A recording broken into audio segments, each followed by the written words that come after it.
The file was stamped Restricted Data, Atomic Energy Act of 1954. For decades, it sat in a vault, buried under layers of bureaucratic silence. To the public it was a scientific marvel, a city under the ice, a triumph of American engineering where brave men lived beneath the Greenland ice sheet to study the climate. They showed us newsreels of smiling soldiers, warm bunk rooms, and nuclear-powered lights illuminating the subterranean darkness. It was the perfect Cold War fairy tale, but the ice does not lie, and eventually, the ice reveals what we try to hide.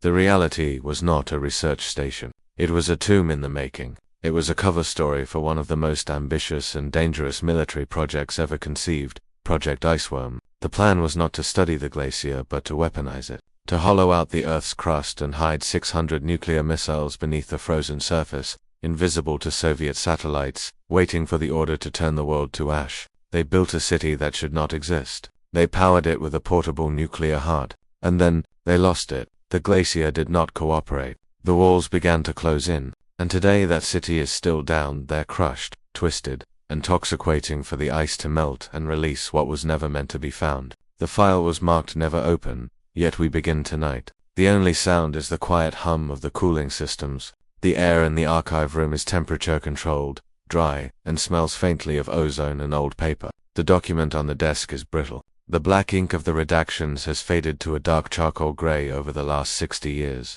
But the typed words beneath remain sharp. Camp Century. The name sounds optimistic, forward-looking. It sounds like a destination for families, for the future. But as we turn the pages, the atmosphere shifts. We are not looking at blueprints for a town. We are looking at the anatomy of a claustrophobic nightmare. Imagine standing on a vast white plain. The horizon is a flat, endless line of blinding white. The temperature is 30 degrees below zero. There is nothing here. No trees, no landmarks, just the wind. But 30 feet beneath your boots, men are drinking coffee. They are watching movies. They are checking radiation gauges. They are living in a network of steel trenches carved into the primordial ice, unaware that the ceiling is slowly, millimeter by millimeter, descending to crush them. Tonight, we descend with them. We go back to 1959. We enter the tunnels. And we witnessed the slow, grinding failure of a secret that the US Army tried to bury under 4,000 years of snowfall. To understand the anomaly of Camp Century,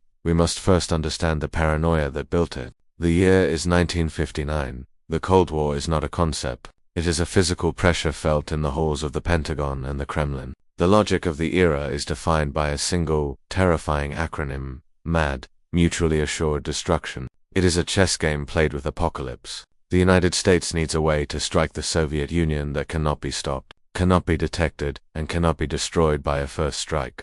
Submarines are effective, but they are hard to communicate with deep underwater. Bombers are vulnerable to anti-aircraft fire. The strategists in Washington look at the map. They look at the top of the world, and they see Greenland. Greenland is massive, it is remote, and geographically, it is the perfect launching pad. A missile fired from the Greenland ice sheet could reach almost any major target in the Soviet Union in minutes. But you cannot just park nuclear missiles on top of a glacier. Satellites would see them, spies would photograph them, the weather would freeze the fuel lines. So, a radical idea is born. If you cannot build on the ice, you must build inside it. The proposal reads like science fiction. It suggests carving a massive network of tunnels, thousands of miles of them, directly into the ice cap. Inside these tunnels, a fleet of trains would constantly move, carrying 600 Iceman missiles. They would never stop moving. They would be ghosts in the machine of the ice. If the Soviets targeted one section of the tunnel, the train would already be miles away.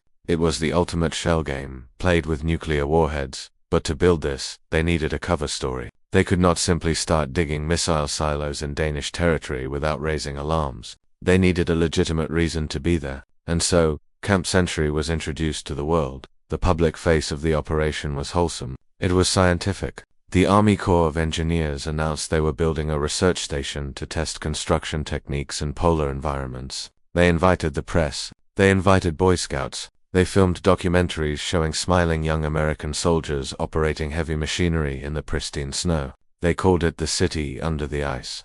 It was a masterclass in deception. They were hiding the needle by building a haystack around it. And the haystack was a fully functioning nuclear-powered American town, buried completely underground. Close your eyes and try to imagine the construction. It is not like building a skyscraper. There are no cranes reaching for the sky. It is an act of excavation. Massive Swiss-made snow millers, huge rotary plows cut through the snow like chainsaws through timber. They carve deep trenches, 20 to 30 feet down. These are the streets of the city.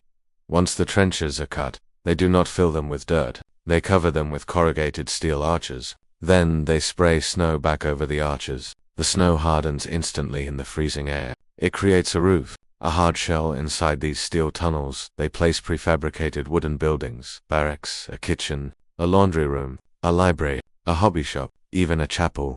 It is a surreal image, a typical wooden bunkhouse, the kind you might see at a summer camp, but it sits inside a freezing dark tunnel of steel and ice. There is no sunlight here. There is no day or night. There is only the hum of the generator and the glow of the electric lights.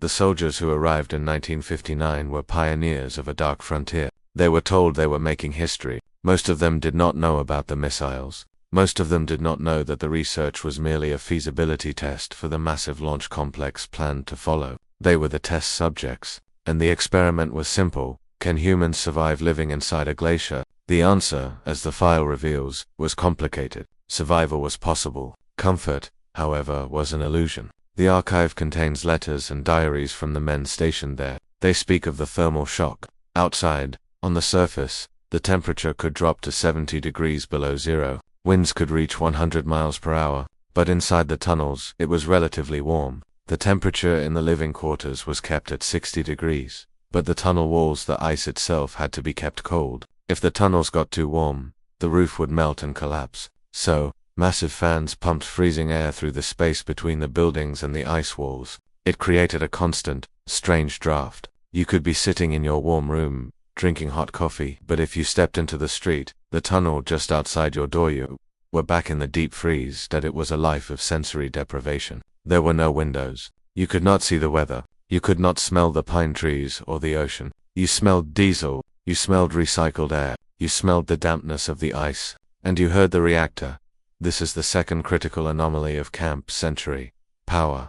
To run a city in the middle of a frozen wasteland, you cannot rely on diesel generators alone. The fuel convoys were too difficult, too weather-dependent. If a blizzard cut off the supply line, the base would freeze in days, so the army brought the atom with them. They called it the PM2A, the portable medium power plant.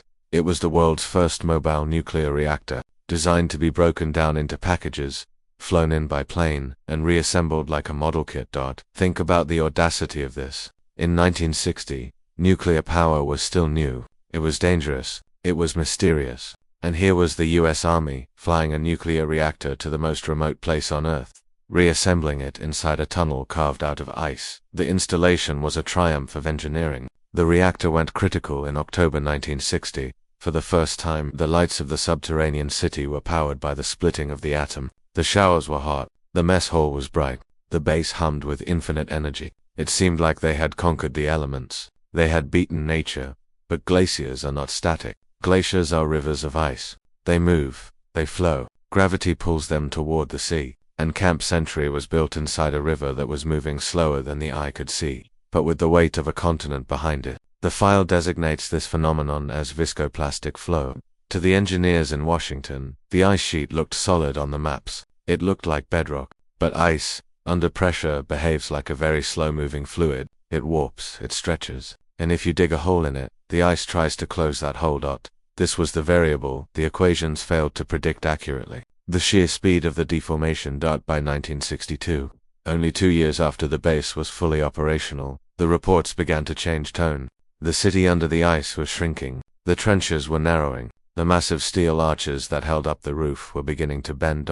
Imagine the psychological toll. You are living in a wooden building inside a steel tunnel. Every day, you walk down the hallway, and every month the ceiling is an inch lower. The walls are an inch closer. The ice is squeezing the city.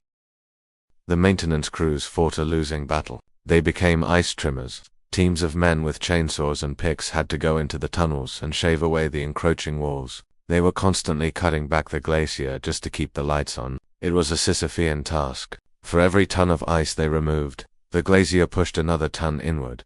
The reactor building the heart of the city was the biggest concern. The reactor was heavy. It was rigid. It could not flex. If the ice crushed the reactor building, it could damage the containment vessel. It could trigger a radioactive leak in a sealed environment where there was nowhere to run.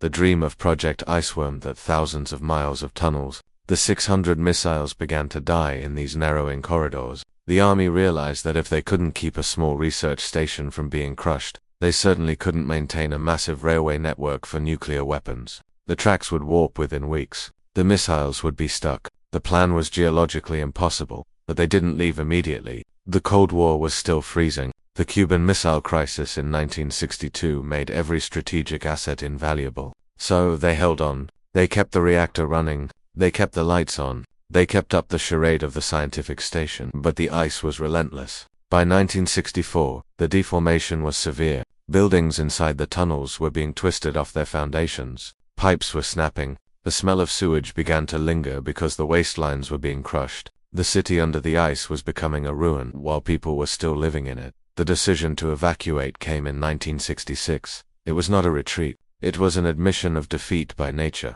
The order was given to decommission the base. This is where the story shifts from a failed engineering project to an environmental time bomb. When you evacuate a city in a hurry, you leave things behind. You take the people. You take the sensitive documents. You take the nuclear fuel rods from the reactor, but you don't take the building. You don't take the sewage. You don't take the thousands of gallons of diesel fuel stored in the bladder tanks. You don't take the PCBs, the toxic coolants used in the electrical equipment. And you don't take the low-level radioactive waste, the contaminated water, the rags, the filters.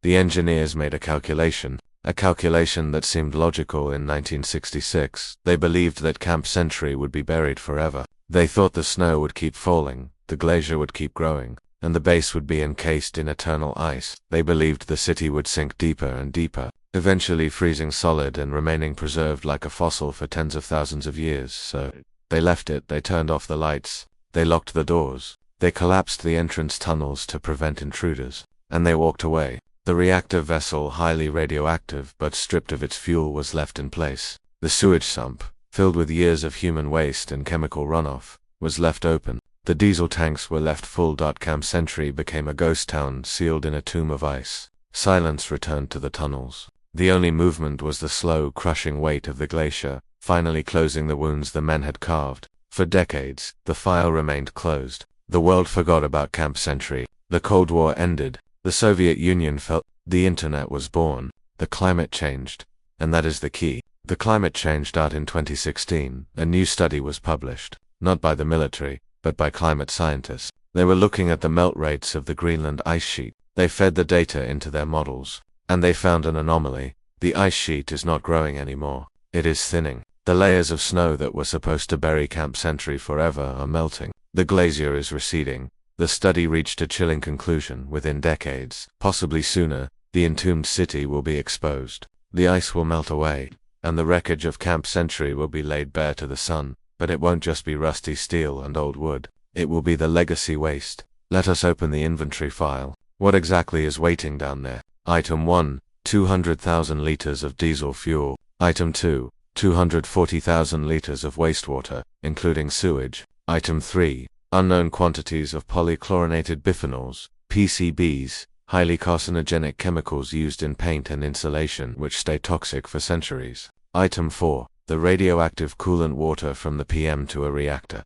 When the ice melts, this toxic cocktail will not just sit there, it will flow. It will drain into the meltwater rivers. It will flow to the coast. It will enter the food chain. It will reach the ocean. This is the hollow glacier paradox. We built a fortress to protect us from a nuclear war that never happened, and in doing so, we created a radiological and chemical weapon that is now aiming itself at the future. The U.S. Army Corps of Engineers is currently monitoring the site. Satellites pass over it every day, measuring the ice thickness. They are watching the tomb opening in slow motion. There is no easy solution. You cannot just go back and clean it up. The base is now deeper than ever, buried under decades of snow before the melting began. Digging it up would be a massive, dangerous, and incredibly expensive operation. So we wait. We watch the temperature graphs. We watch the ice retreat. The city that should not exist is coming back. And this time, the lights won't be on.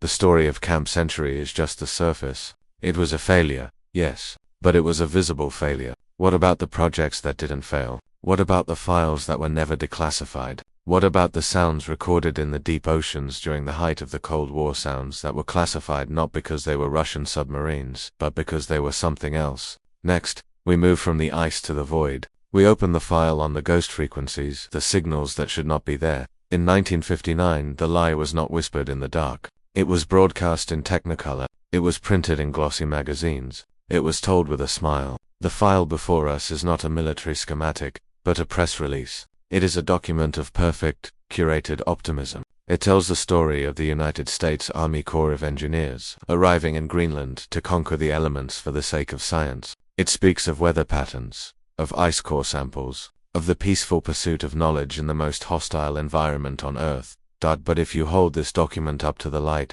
you can see the watermark of the truth beneath it. The science was real, but it was a mask worn by a superpower preparing for the end of the world. The cover-up of 1959 was not about hiding a spaceship or a monster. It was about hiding intent. It was a diplomatic magic trick performed on a global stage.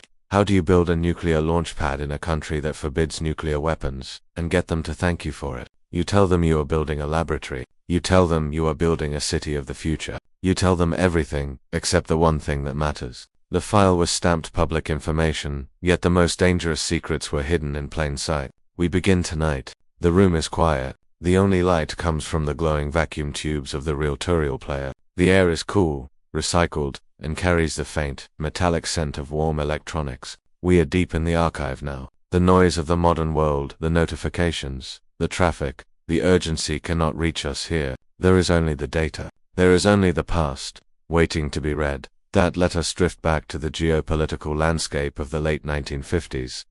It is a time of high anxiety masked by aggressive normalcy. The suburbs are growing. The televisions are flickering in millions of living rooms. But underneath the picket fences, there is a tremble. The Soviet Union has the bomb. The United States has the bomb. The fear is palpable. To understand the cover-up, we must look at the map of the Arctic. Greenland is a Danish territory. In 1957, Denmark had declared a nuclear-free zone policy. They explicitly stated that no nuclear weapons would be stationed on Danish soil. This was a political line in the sand. It was a moral stance.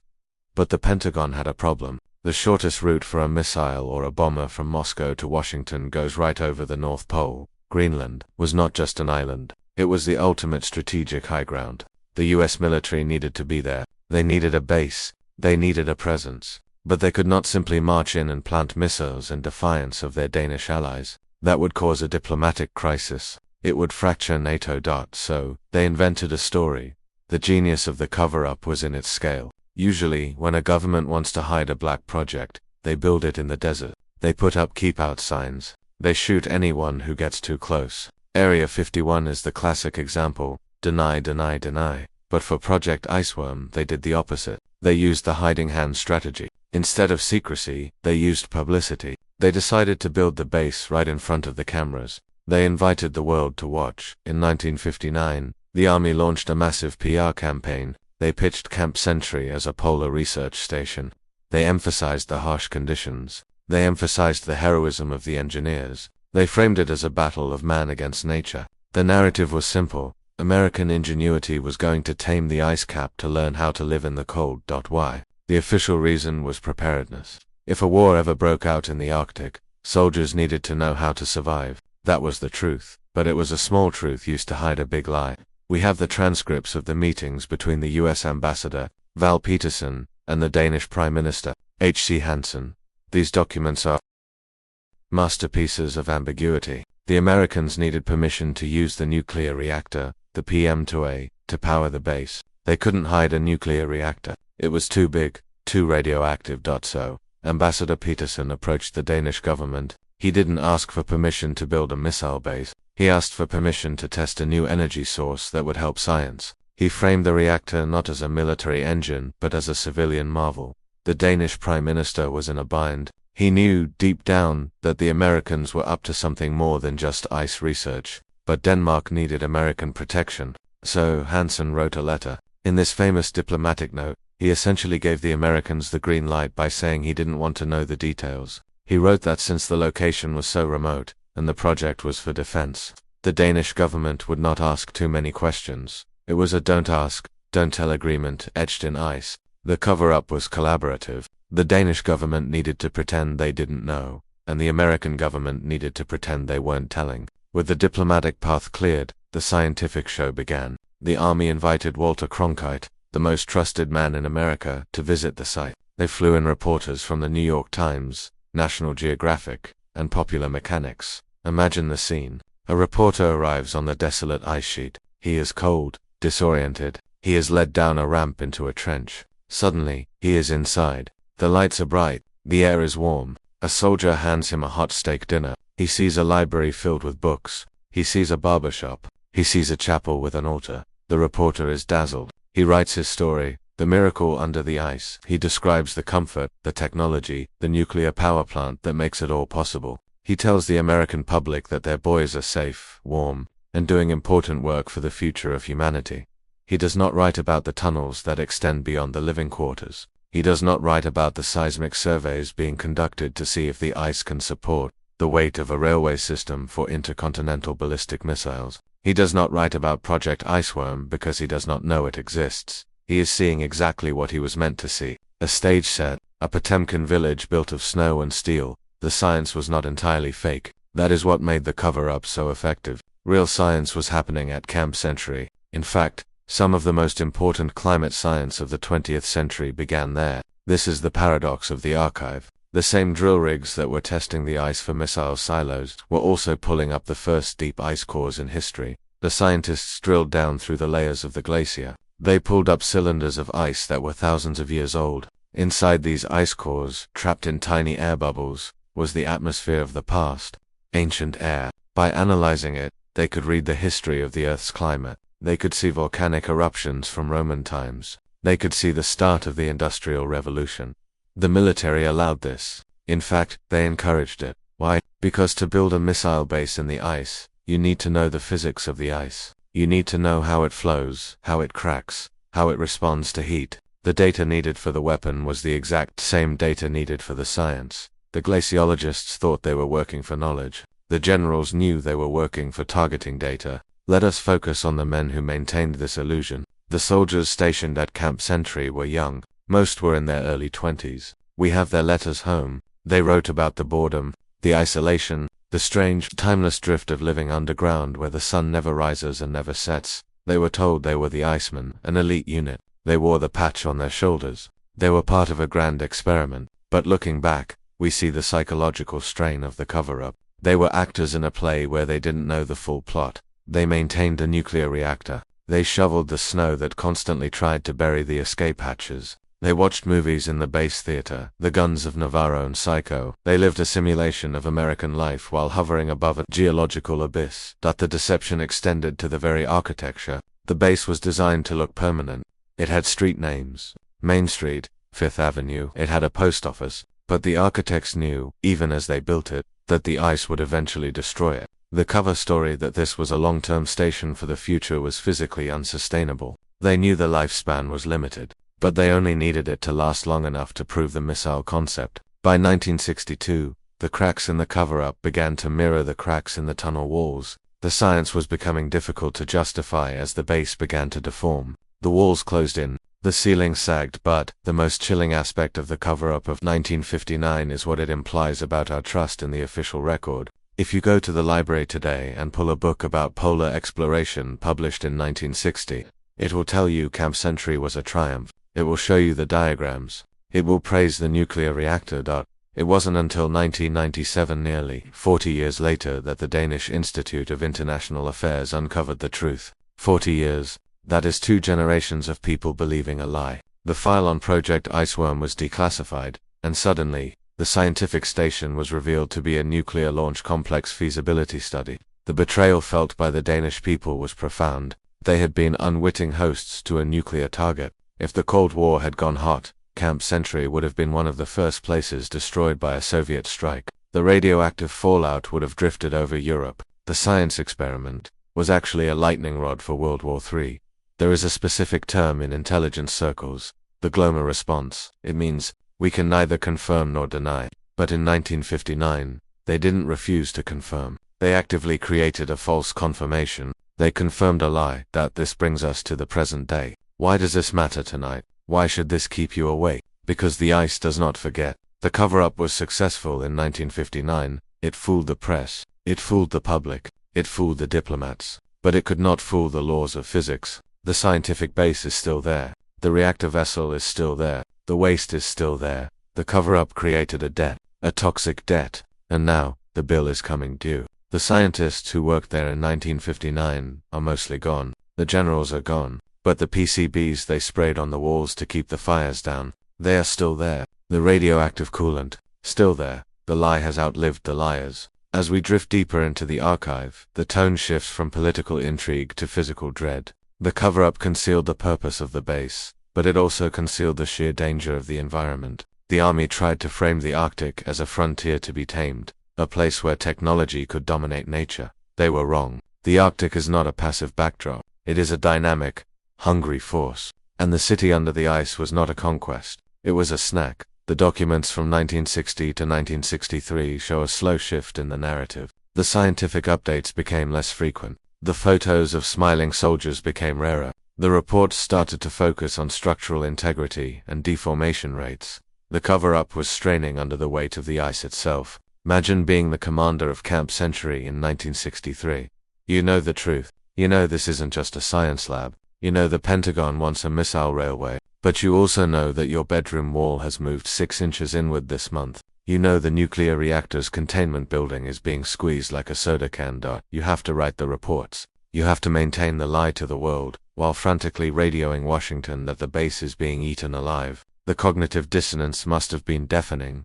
The scientific cover-up was eventually abandoned, not because the truth leaked out, but because the ice forced them out. When they evacuated in 1966, they didn't hold a press conference. There were no newsreels of the departure. They simply locked the doors, turned off the reactor, and let the snow cover their tracks. They hoped the cover-up would become geological, that the glacier would bury the lie forever. But secrets buried in ice have a way of resurfacing. The story of Camp Century's deception is terrifying because it worked so well, for so long. It makes us ask, what else is buried out there? What other research stations are sitting on top of silos? What other weather anomalies are actually military experiments? The diplomatic lies of 1959 set the stage for the physical disaster we face today. But to understand the full horror of what happened inside those tunnels, we must go deeper than the politics. We must go down into the dark. We must look at the weapons themselves. Next, we open the file on the classified reality. 600 missiles, a railway to nowhere, and the nuclear heartbeat that ticked beneath the feet of unsuspecting scientists. The document is stamped top secret. It is not a suggestion.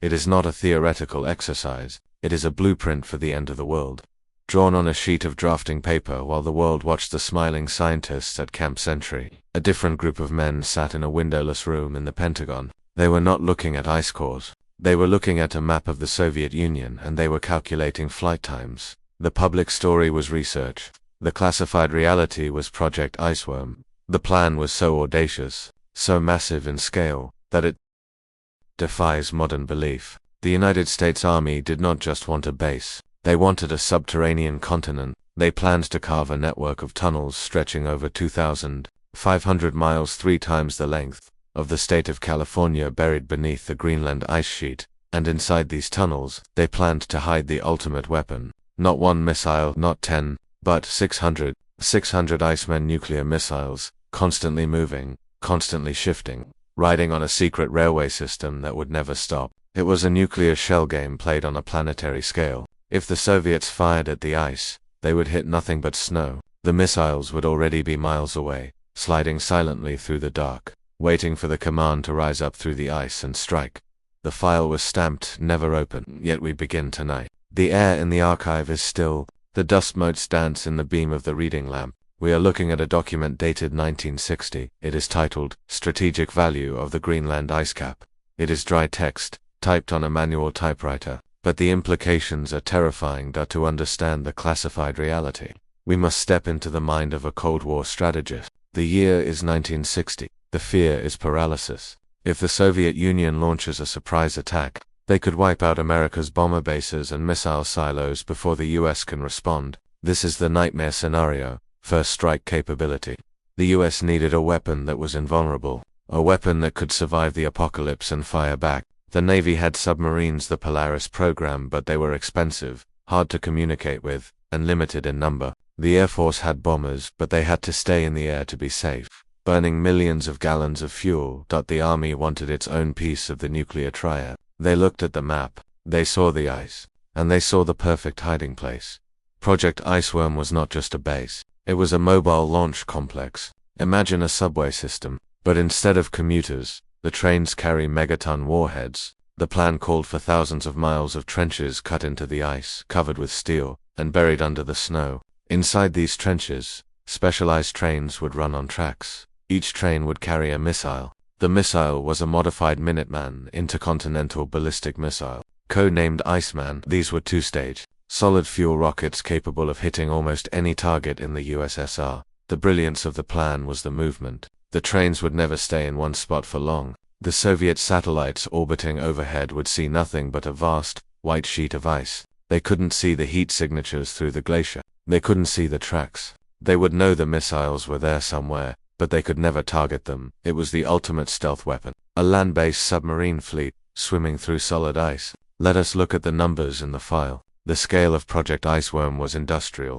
The blueprint called for the construction of 60 separate launch centers hidden under the ice. These centers would be connected by the railway network. The total length of the tunnels was projected to be 2,500 miles. To put that in perspective, that is the distance from New York City to Los Angeles. They planned to dig a tunnel across the entire continent of the United States, but inside a glacier, the manpower requirements were staggering. Camp Century, the research station, had a crew of about 85 to 200 men. Project Iceworm would require 11,000 soldiers, 11,000 men living permanently underground. It would be a subterranean city-state, complete with its own nuclear power plants, not just one, but dozens dotted along the tunnel network to provide electricity and heat.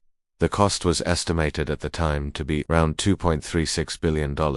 Adjusted for inflation, that is tens of billions of dollars today. It would have been one of the largest construction projects in human history, and it was all going to happen in secret. The visual in the archive shows a cross-section of the proposed Iceman train. It is a terrifying piece of engineering. The train cars were not standard rolling stock. They were custom-built, hermetically sealed capsules. The missile car was the centerpiece. It was designed to be clamped down to the tracks during a launch. The roof of the car would open. Then, the roof of the tunnel, the steel arch and the snow above, it would be blasted away or mechanically opened. The missile would rise up from the train, standing tall in the freezing Arctic air, steam hissing from its sides. And then ignition. The trajectory from Greenland to Moscow is short, terrifyingly short. A missile launched from the continental United States would take about 30 minutes to reach a target in Russia. A missile launched from Greenland, much less. The warning time for the Kremlin would be cut drastically. They would have no time to scramble their defenses. This was the checkmate the army was looking for. Project Iceworm was designed to be the gun held to the head of the Soviet Union, a gun that could move, hide, and never sleep. But the file also reveals the arrogance of the planners. They treated the ice sheet as if it were concrete. They treated the glacier as if it were dead matter. In the classified briefings, the generals spoke of conquering the environment. They believed that with enough nuclear reactors and enough snowmillers, they could force the geography to submit to their will. They didn't see a fragile moving ecosystem. They saw a construction site. The classified reality is that Camp Century was merely the proof of concept.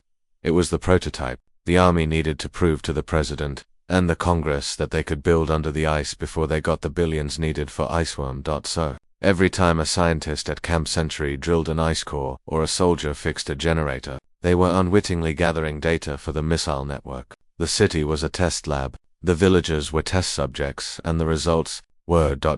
Concerning the archive contains a specific memo from 1961, discusses the targeting problem. While the mobile missiles were hard for the Soviets to hit, they were also hard for the Americans to aim. In the pre-GPS era, targeting a missile required knowing exactly where you were launching from. If you were off by 100 feet at the launch site, you could be off by miles at the target. But the launch sites in Project Iceworm were moving. Not just the trains, the ice itself was moving. The entire continent of ice was slowly sliding toward the sea. The coordinates of the tunnels changed every single day. Imagine the mathematical nightmare. To launch a missile accurately, the guidance computers would have to be constantly updated with the drift rate of the glacier. They would have to know exactly how much the ice had moved in the last hour. If the calculation was wrong, the missile might miss the military silo in Siberia and hit a city, or an empty field. The classified reality shows that the army was struggling with this. They were installing sensitive seismic gear not just to listen for Russian nuclear tests, but to figure out where they were on the map. The glacier was a moving deck of a ship, and they were trying to fire a sniper rifle from it. Let us go deeper into the Iceman missile concept. The file describes the psychological profile of the soldiers who would operate this system.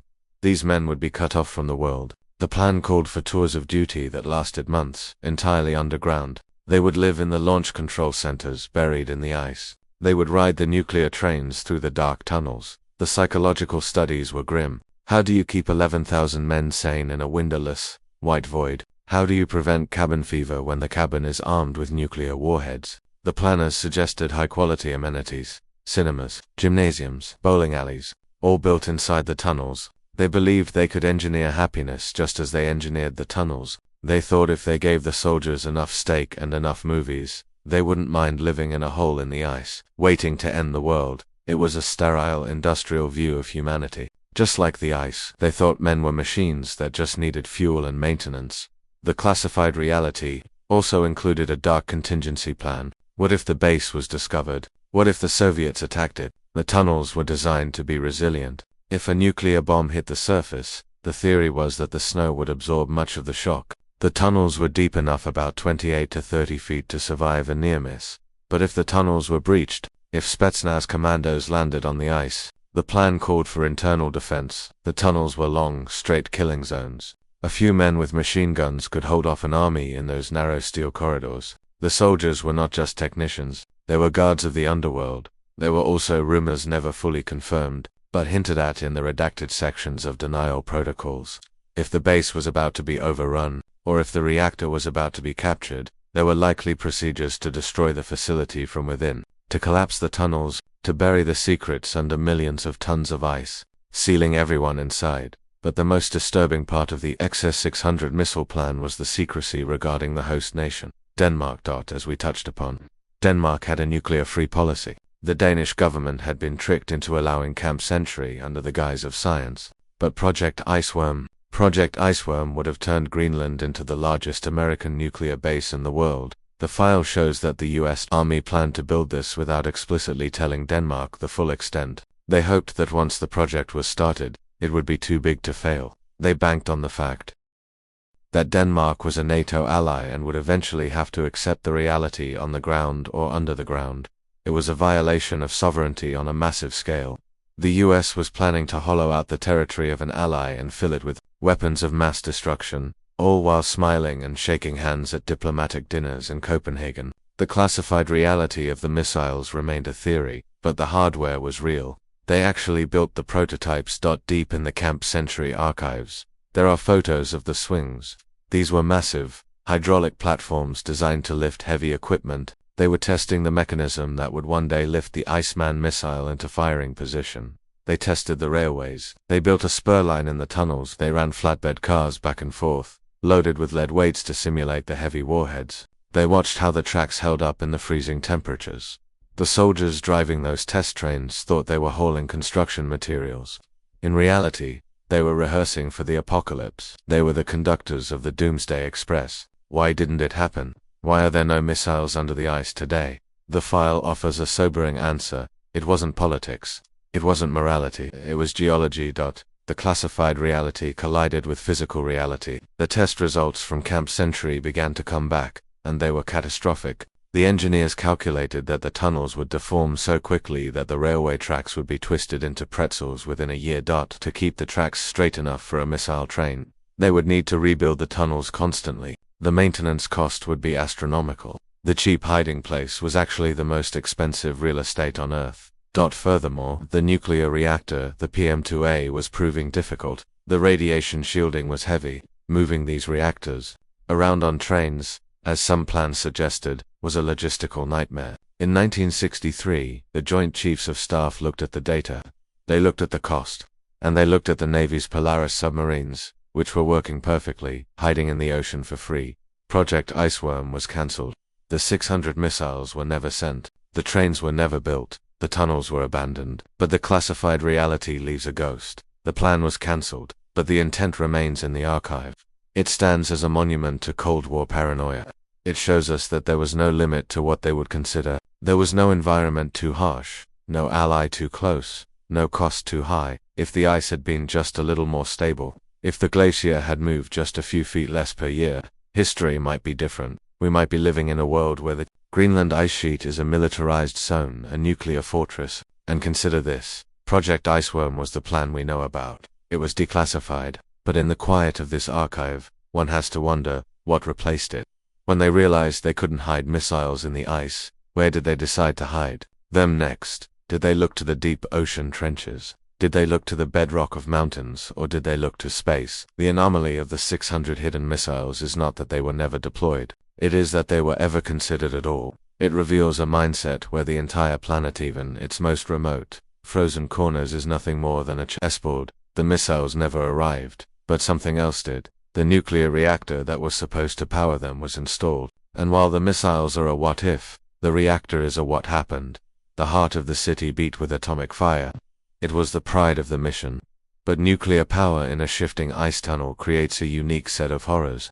What happens when the floor drops out from under a reactor core? What happens when the shielding cracks? Next, we open the file on the nuclear heart. The installation of reactor PM2A, the radiation, the waste, and the glowing pulse that kept the darkness at bay. Until it didn't. The package arrived by air. It was not marked as food, or medicine, or ammunition. It was marked with the universal symbol for radiation, the trefoil, black on yellow. Inside the crate was the heart of a star, disassembled and packed in grease. This is the anomaly that defines Camp Century. It wasn't just a base, it was a nuclear experiment. The file we are opening now details Project PM2A. To the uninitiated, it sounds like a radio frequency, but to the men on the ice, it was the portable medium power plant. The concept alone is terrifyingly ambitious.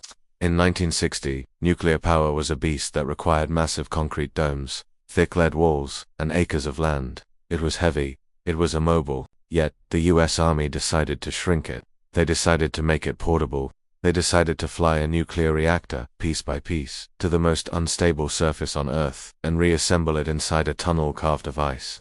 It was like building a fire inside a stick of dynamite. The file regarding the installation was stamped critical technology. Yet we begin tonight to understand the madness of lighting the atomic lamp in the dark.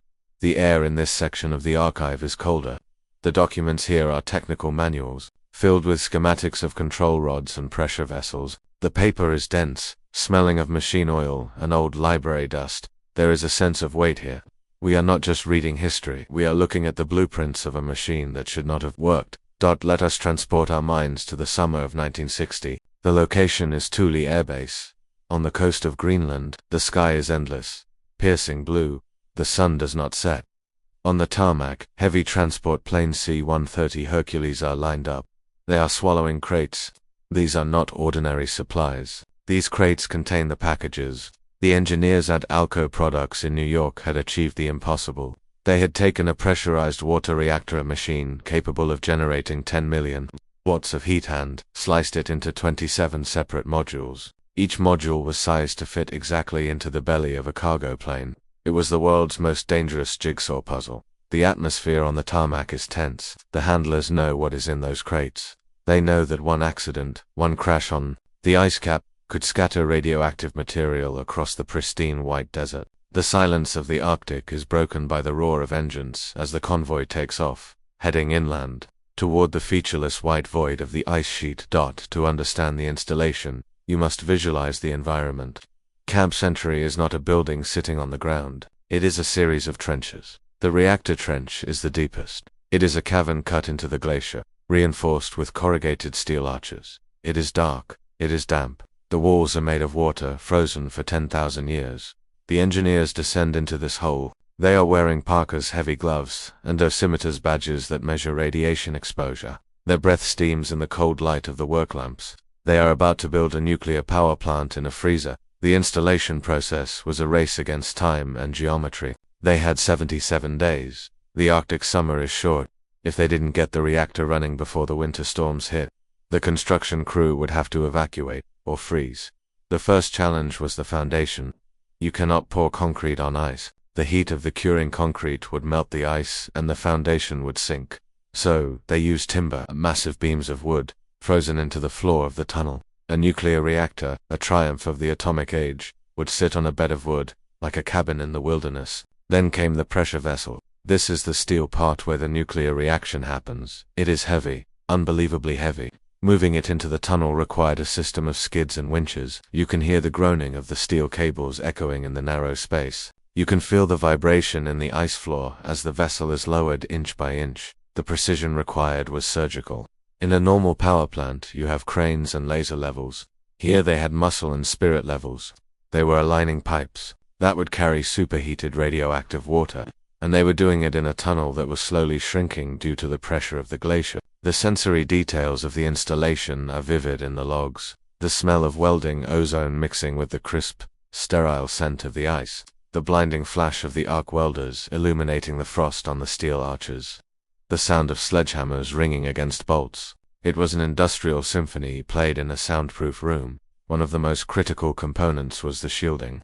A nuclear reactor emits lethal radiation, gamma rays, neutrons. If you stand next to the core without shielding, you die. Usually you use thick concrete or lead, but flying tons of lead to Greenland was too expensive. So they used what they had. They used the enemy. They used water and ice. They built a tank around the reactor vessel. They filled it with water mixed with boron, and around that they relied on the ice of the glacier itself to absorb the stray neutrons. The very thing that threatened to crush them was also protecting them from the radiation.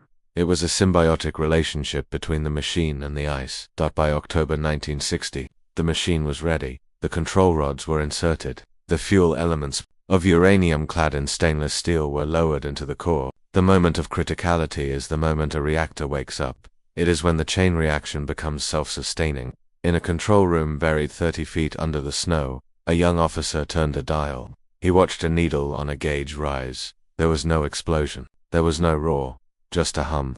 A low, steady, electric hum that vibrated through the floorboards. The lights in the camp flickered, then burned steady and bright. The diesel generators coughed and died, their job done.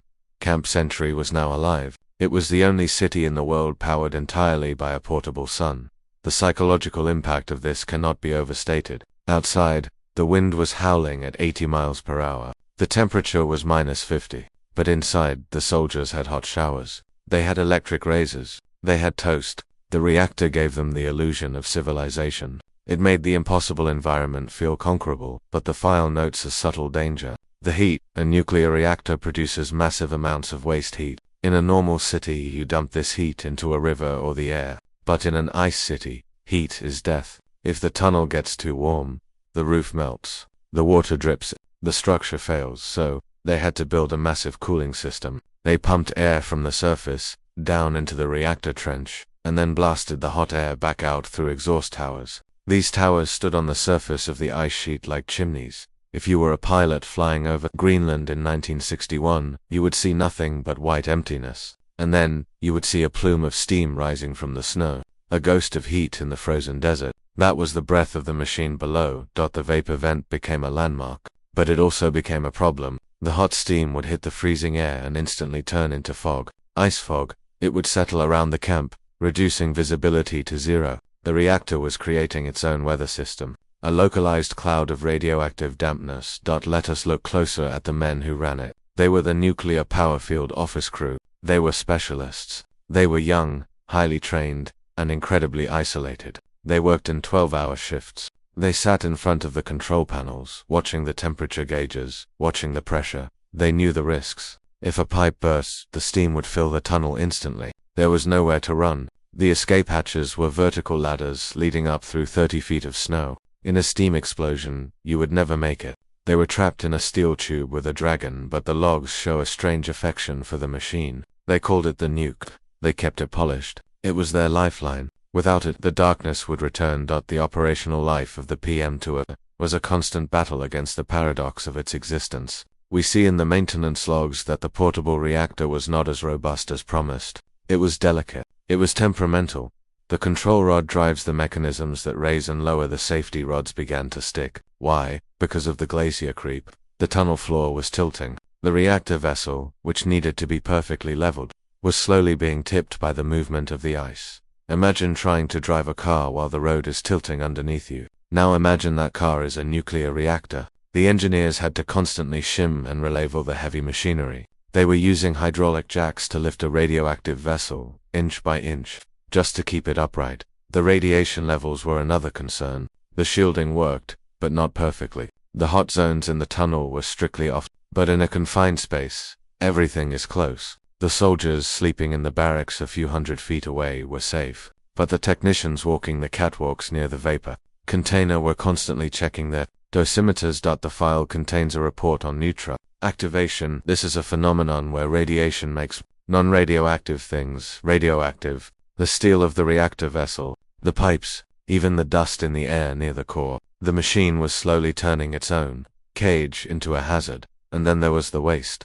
Nuclear reactors produce liquid waste, contaminated water, coolant that has leaked, cleaning fluids used to scrub down the equipment. In a normal plan, this is treated, solidified, and shipped to a disposal site. At Camp Century, they had a simpler solution. They drilled a hole deep into the ice, far below the living quarters. They created a glacier well.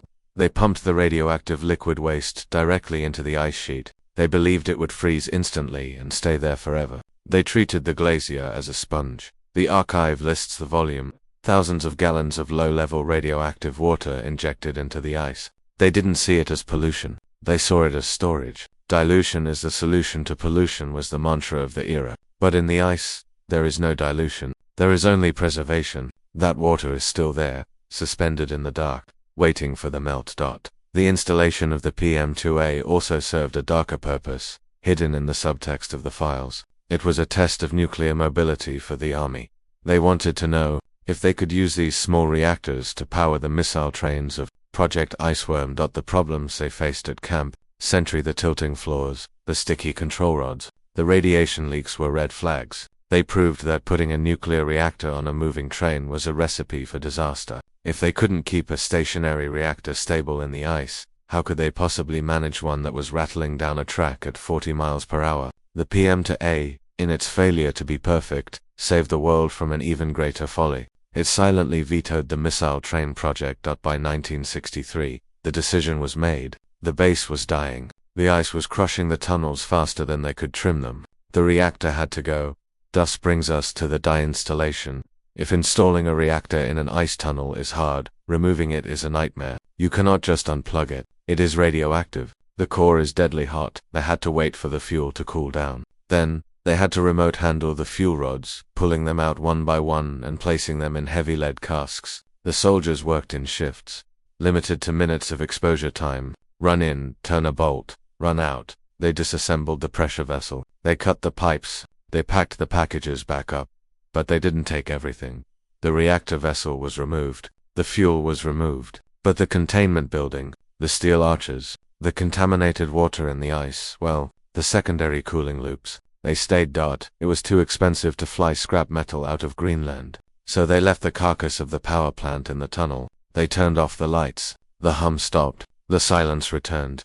The legacy of the PM2A is not just in the history books. It is in the ice. The glacier well is a time capsule of 1960s nuclear waste. As the climate warms, the Furna old snows turning into water. The water is moving. The first portable nuclear reactor proved that you can bring atomic fire to the ice. But it also proved that you cannot control the consequences. The installation was a technical triumph, but an environmental tragedy. The file on the installation closes with a final inventory list. It details the serial numbers of the parts flown back to the US. But the list of what remains is missing. It is an open loop in the archive. We are left with the image of that empty reactor trench. A dark, steel-lined cave, buried hundreds of feet down, smelling of old grease and radiation. It is a temple to a god that has left the building. The reactor gave the city heat. It gave it light. It allowed the soldiers to live in a bubble of American comfort. But while the reactor hummed, the men lived their lives. They went to the movies. They got haircuts. They prayed. What was daily life like inside the bubble? How did the human mind adapt to months of darkness, walking the same steel streets, sleeping under a ceiling of ice that was slowly lowering to crush them? Next, we open the file on life under the ice. The surreal American suburb buried in the glacier. The cinema, the chapel, and the creeping madness of the polar stare. It is one of the most jarring images in the entire archive. A photograph taken in 1960 shows a traditional red and white striped barber pole. It is spinning slowly. Next to it is a sign that reads Tonsorial Parlor. Inside, a man is getting a hot towel shave. He is reading a comic book. It looks like a scene from any small town in Iowa or Ohio. It looks like a slice of the American dream, but if you zoom out, the illusion shatters. This barber shop is not on a street corner. It is inside a corrugated steel tube. The sky above it is 20 feet of solid ice. The temperature on the other side of the wall is 40 degrees below zero. This is the anomaly of Camp Century. They did not just build a military base. They built a simulation of America. They built a stage set of normalcy in the most hostile environment on Earth. They believed that if they could recreate the aesthetics of the suburbs, the chapel, the cinema, the hobby shop, they could trick the human mind into forgetting that it was buried alive. The file calls it psychological environmental control. But in hindsight, it looks like a classified experiment in collective madness. The file was stamped never open, yet we begin tonight. The air in the archive is thick with the smell of old acetate film. We are spooling through reel after reel of 16mm footage. The colors are faded, washed out Kodachrome reds and blues. The footage is silent, but the images scream with cognitive dissonance. To understand life under the ice, you must first understand the architecture of the illusion. Camp Century was laid out like a grid. It had a main street. This was the central trench, the artery of the city. It was wide enough for a truck to drive through, but instead of pavement, the floor was hard-packed snow. Instead of a blue sky, the ceiling was a rusted steel arch, frosted with ice crystals that glittered in the artificial light like synthetic stars. Walking down Main Street was a surreal experience. On either side were the buildings. They were prefabricated plywood structures, T5 huts, painted in bright, cheerful colors, red, green, yellow. The army. Psychologists had specifically chosen these colors to combat sensory deprivation. They wanted to inject visual noise into the white void. So you had this visual clash. You had the raw, prehistoric ice of the glacier white, blue, gray, and then you had this explosion of 1950s Technicolor. It looked like a carnival had been swallowed by an avalanche. The sensory environment was completely artificial. There was no day or night inside the tunnels. There was only lights on and lights off. The soldiers lived by the clock, not the sun. Outside, the Arctic sun might be circling the horizon for 24 hours straight, or it might be pitch black for months. Inside, it was always 72 degrees, always fluorescent, always humming. The silence was the enemy. In the deep trenches, away from the reactor and the fans, the silence was absolute. The ice absorbs sound, it deadens it. A shout in the tunnels didn't echo, it just vanished. To fill this void, the base had a constant soundtrack of background noise. The hum of the generators, the piped-in music in the mess hall, the clatter of trays. It was designed to keep the silence at bay. Let us enter the barracks. The men lived in close quarters. The rooms were small, warm, and wooden. They looked like college dormitories. Pin-up girls on the walls, photos of girlfriends and cars back home, stacks of Playboy and Popular Mechanics. But there was a subtle difference. In a normal barracks, you might open a window to let in fresh air. Here, there were no windows. If you wanted fresh air, you had to climb a 30-foot ladder up a vertical shaft to the surface. And you could only do that if the weather permitted. For weeks at a time, during the great winter storms, the hatch was sealed. The men were effectively trapped in a submarine that couldn't move. The air they breathed was recycled.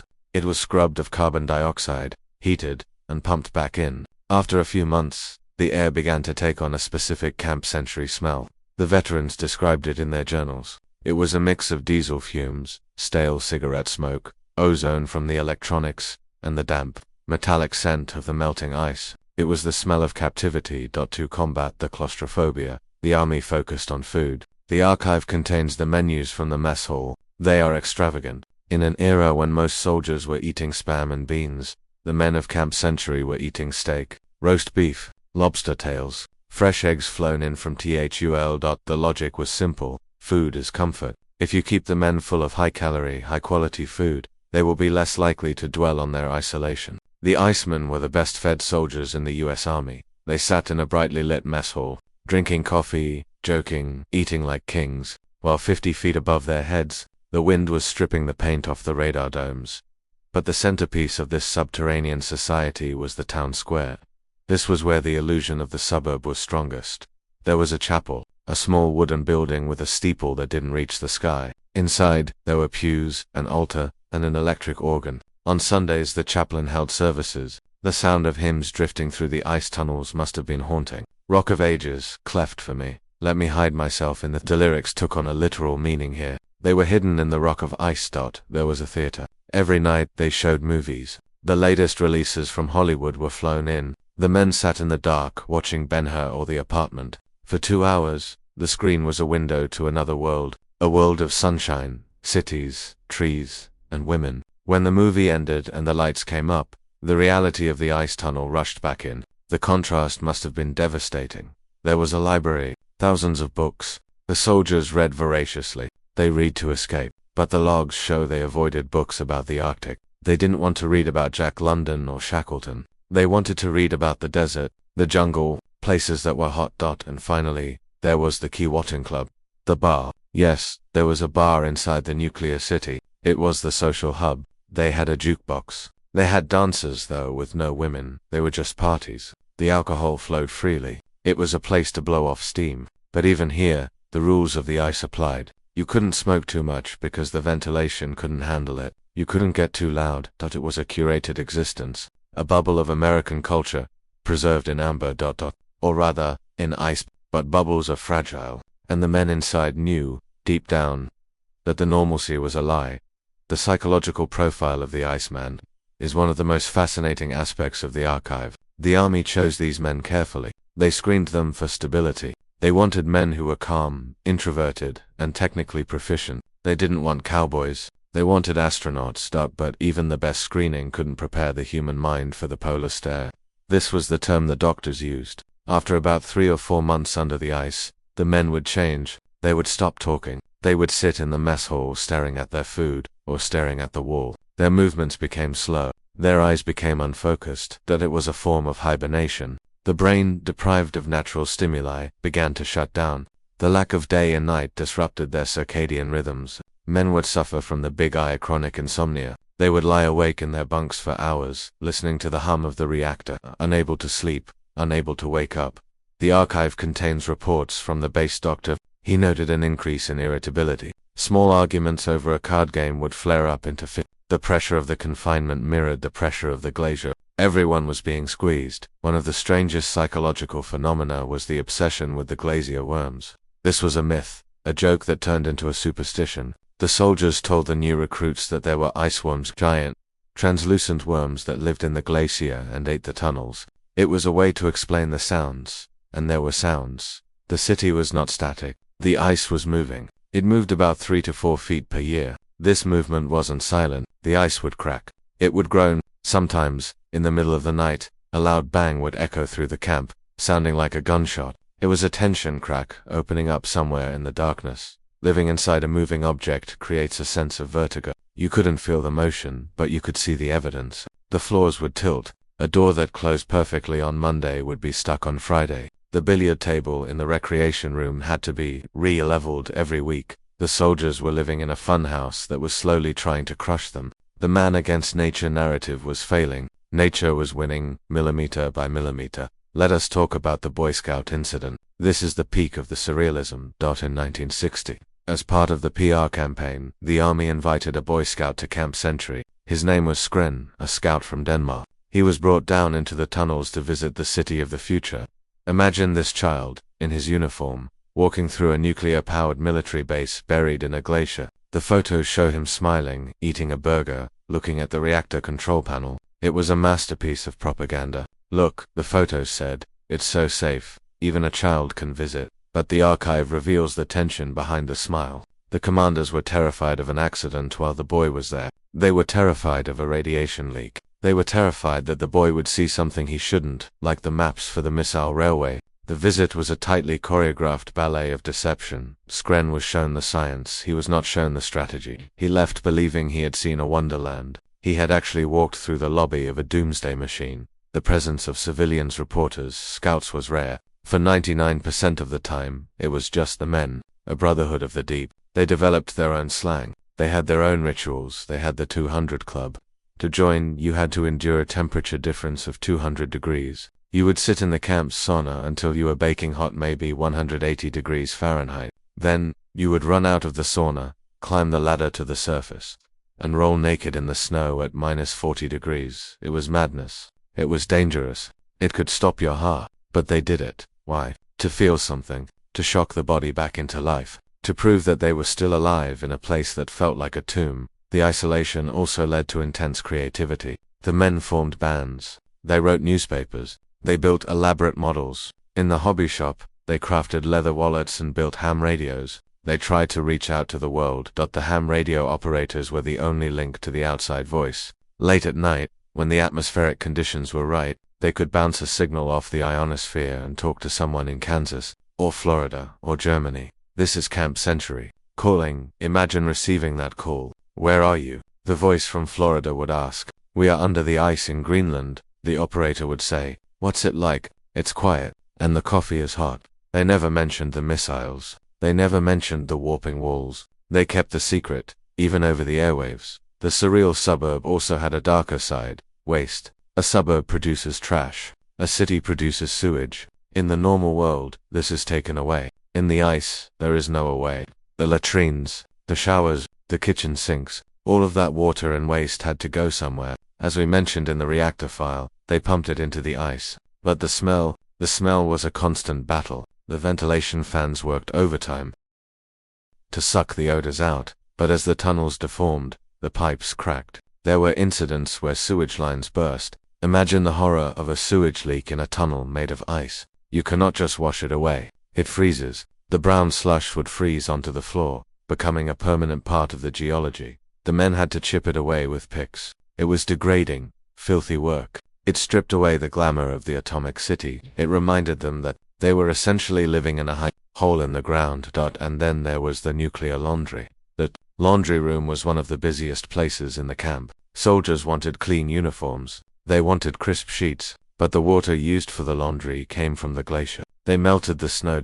And the water used to rinse the reactor suits. That went into a different tank, but sometimes, the lines blurred. The fear of contamination was always there. Was my shirt washed in the same water as the technician's lab coat? The invisible threat of radiation added a layer of paranoia to the most mundane tasks. By 1962, the illusion of the suburb was crumbling. The city under the ice was starting to look less like a city and more like a ruin. The T5 huts were twisting. The plywood was snapping under the pressure. The roof of the main trench was sagging so low that tall men had to duck. The army tried to save it. They sent in the ice trimmers. This was the worst job on the base. These men spent their entire shift with chainsaws and picks, cutting away the ice that was encroaching on the buildings. They were fighting a slow-motion avalanche. The surrealism shifted from normalcy to absurdity. You would be sitting in the theater, watching a movie, and you could hear the chainsaws buzzing in the walls behind the screen. You would be in the chapel, praying, and sawdusty dust would fall from the ceiling like snow. The suburb was being digested. The letters home from this period changed tone. The soldiers stopped bragging about the steak and the sauna. They wrote about the fatigue. They wrote about the desire to see the sun. I just want to see a tree, one soldier wrote. I just want to smell dirt.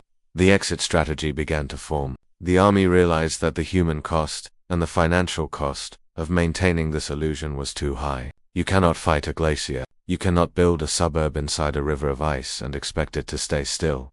When the evacuation order finally came, there was a sense of relief, but also a strange sadness. The men had bonded with the ice. They had survived it. They had lived in a place where no human was meant to live. Leaving the city was like leaving a sinking ship. They packed their bags. They took the sensitive equipment, but they left the furniture. They left the pool tables. They left the books in the library. They left the altar in the chapel. Imagine walking out of that city for the last time. You turn off the lights in the barracks. The beds are made. The posters are still on the wall. It looks like everyone just stepped out for a minute, but you know that no one is ever coming back.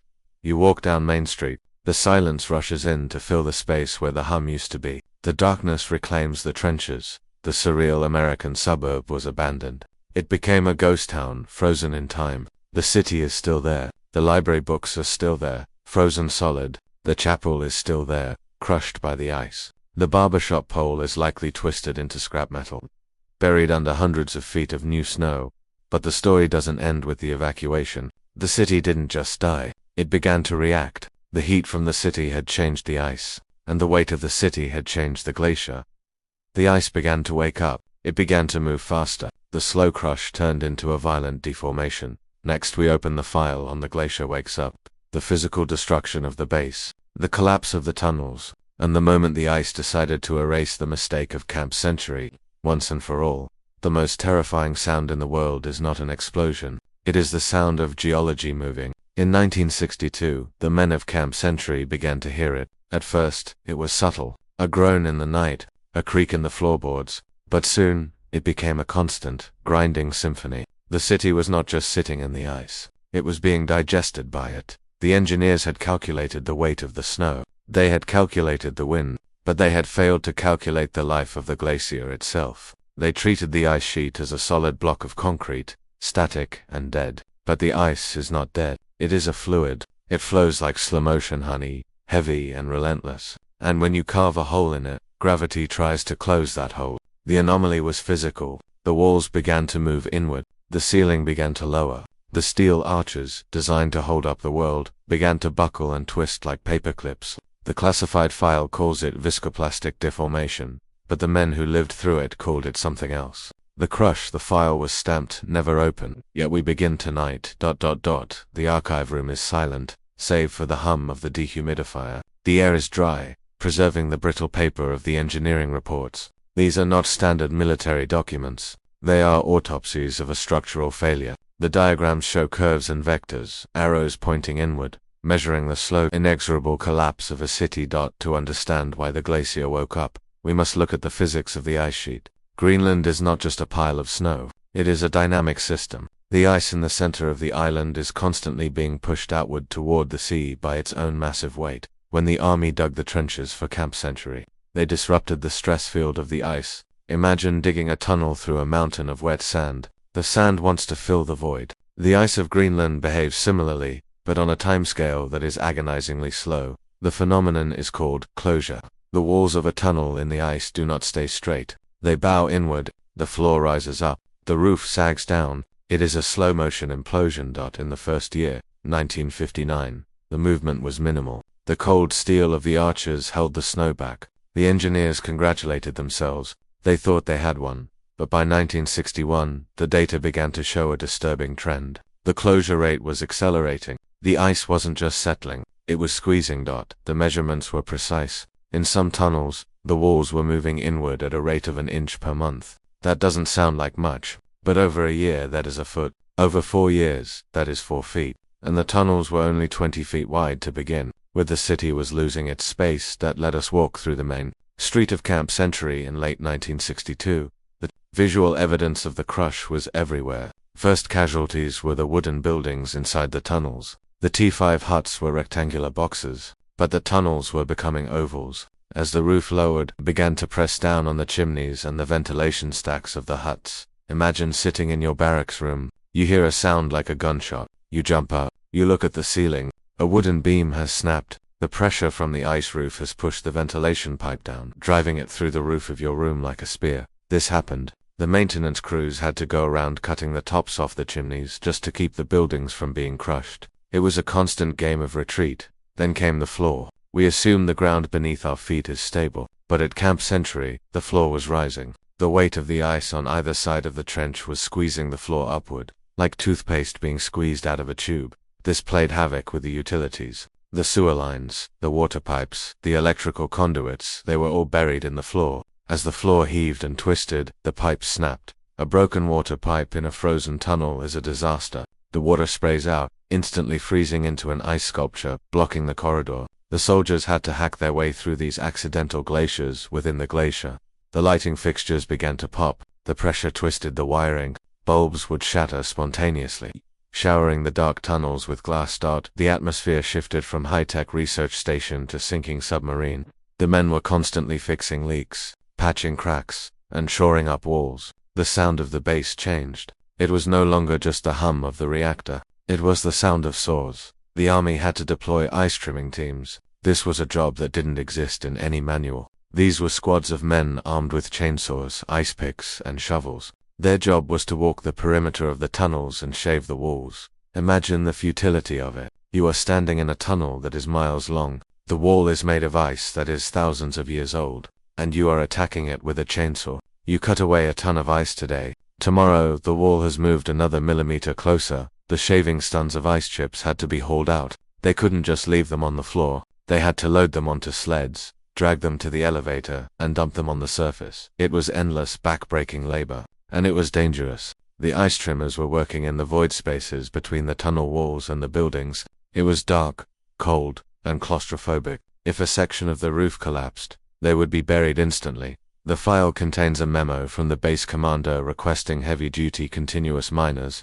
He wanted coal mining machines to eat the ice. The request was denied. The logic was that the machines were too heavy to fly in, so the men kept cutting. The Glacier Wakes Up is not just about the tunnels closing. It is about the deformation of the steel itself. The corrugated steel arches were the spine of the city. They were supposed to be indestructible.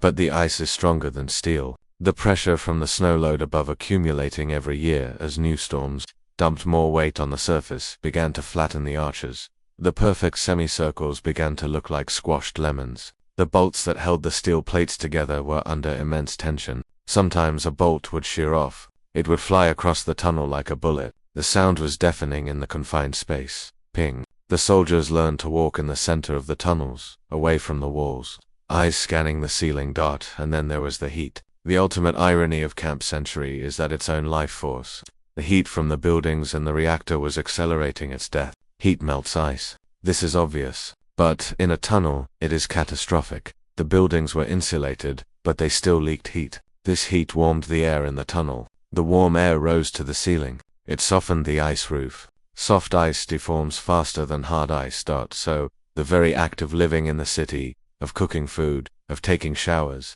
of running the reactor, was making the glacier softer and hungrier. The city was cooking its own grave. The engineers tried to fight this with cold air. They drilled air wells into the floor to pump up cold air from deep in the glacier. They blasted this freezing air through the tunnels to counteract the heat. It was a thermodynamic war. Heat versus cold, man versus ice. But the glacier had infinite reserves of cold and infinite reserves of pressure. Man only had diesel fuel and sweat. The most critical battlefront was the reactor trench. We spoke of the PM2 reactor as the heart of the city. But by 1963, the heart was being squeezed. The reactor trench was the deepest and largest excavation in the camp. Because it was so deep, the pressure was higher there than anywhere else. The walls of the reactor room were closing in fast. This was a nuclear safety nightmare. The reactor vessel was connected to a maze of pipes, steam lines, cooling lines, waste lines. These pipes were rigid steel. If the walls moved, the pipes didn't. The risk was a guillotine break, the shifting ice shearing a pipe clean off. If that pipe contained radioactive steam, the entire trench would become a death trap.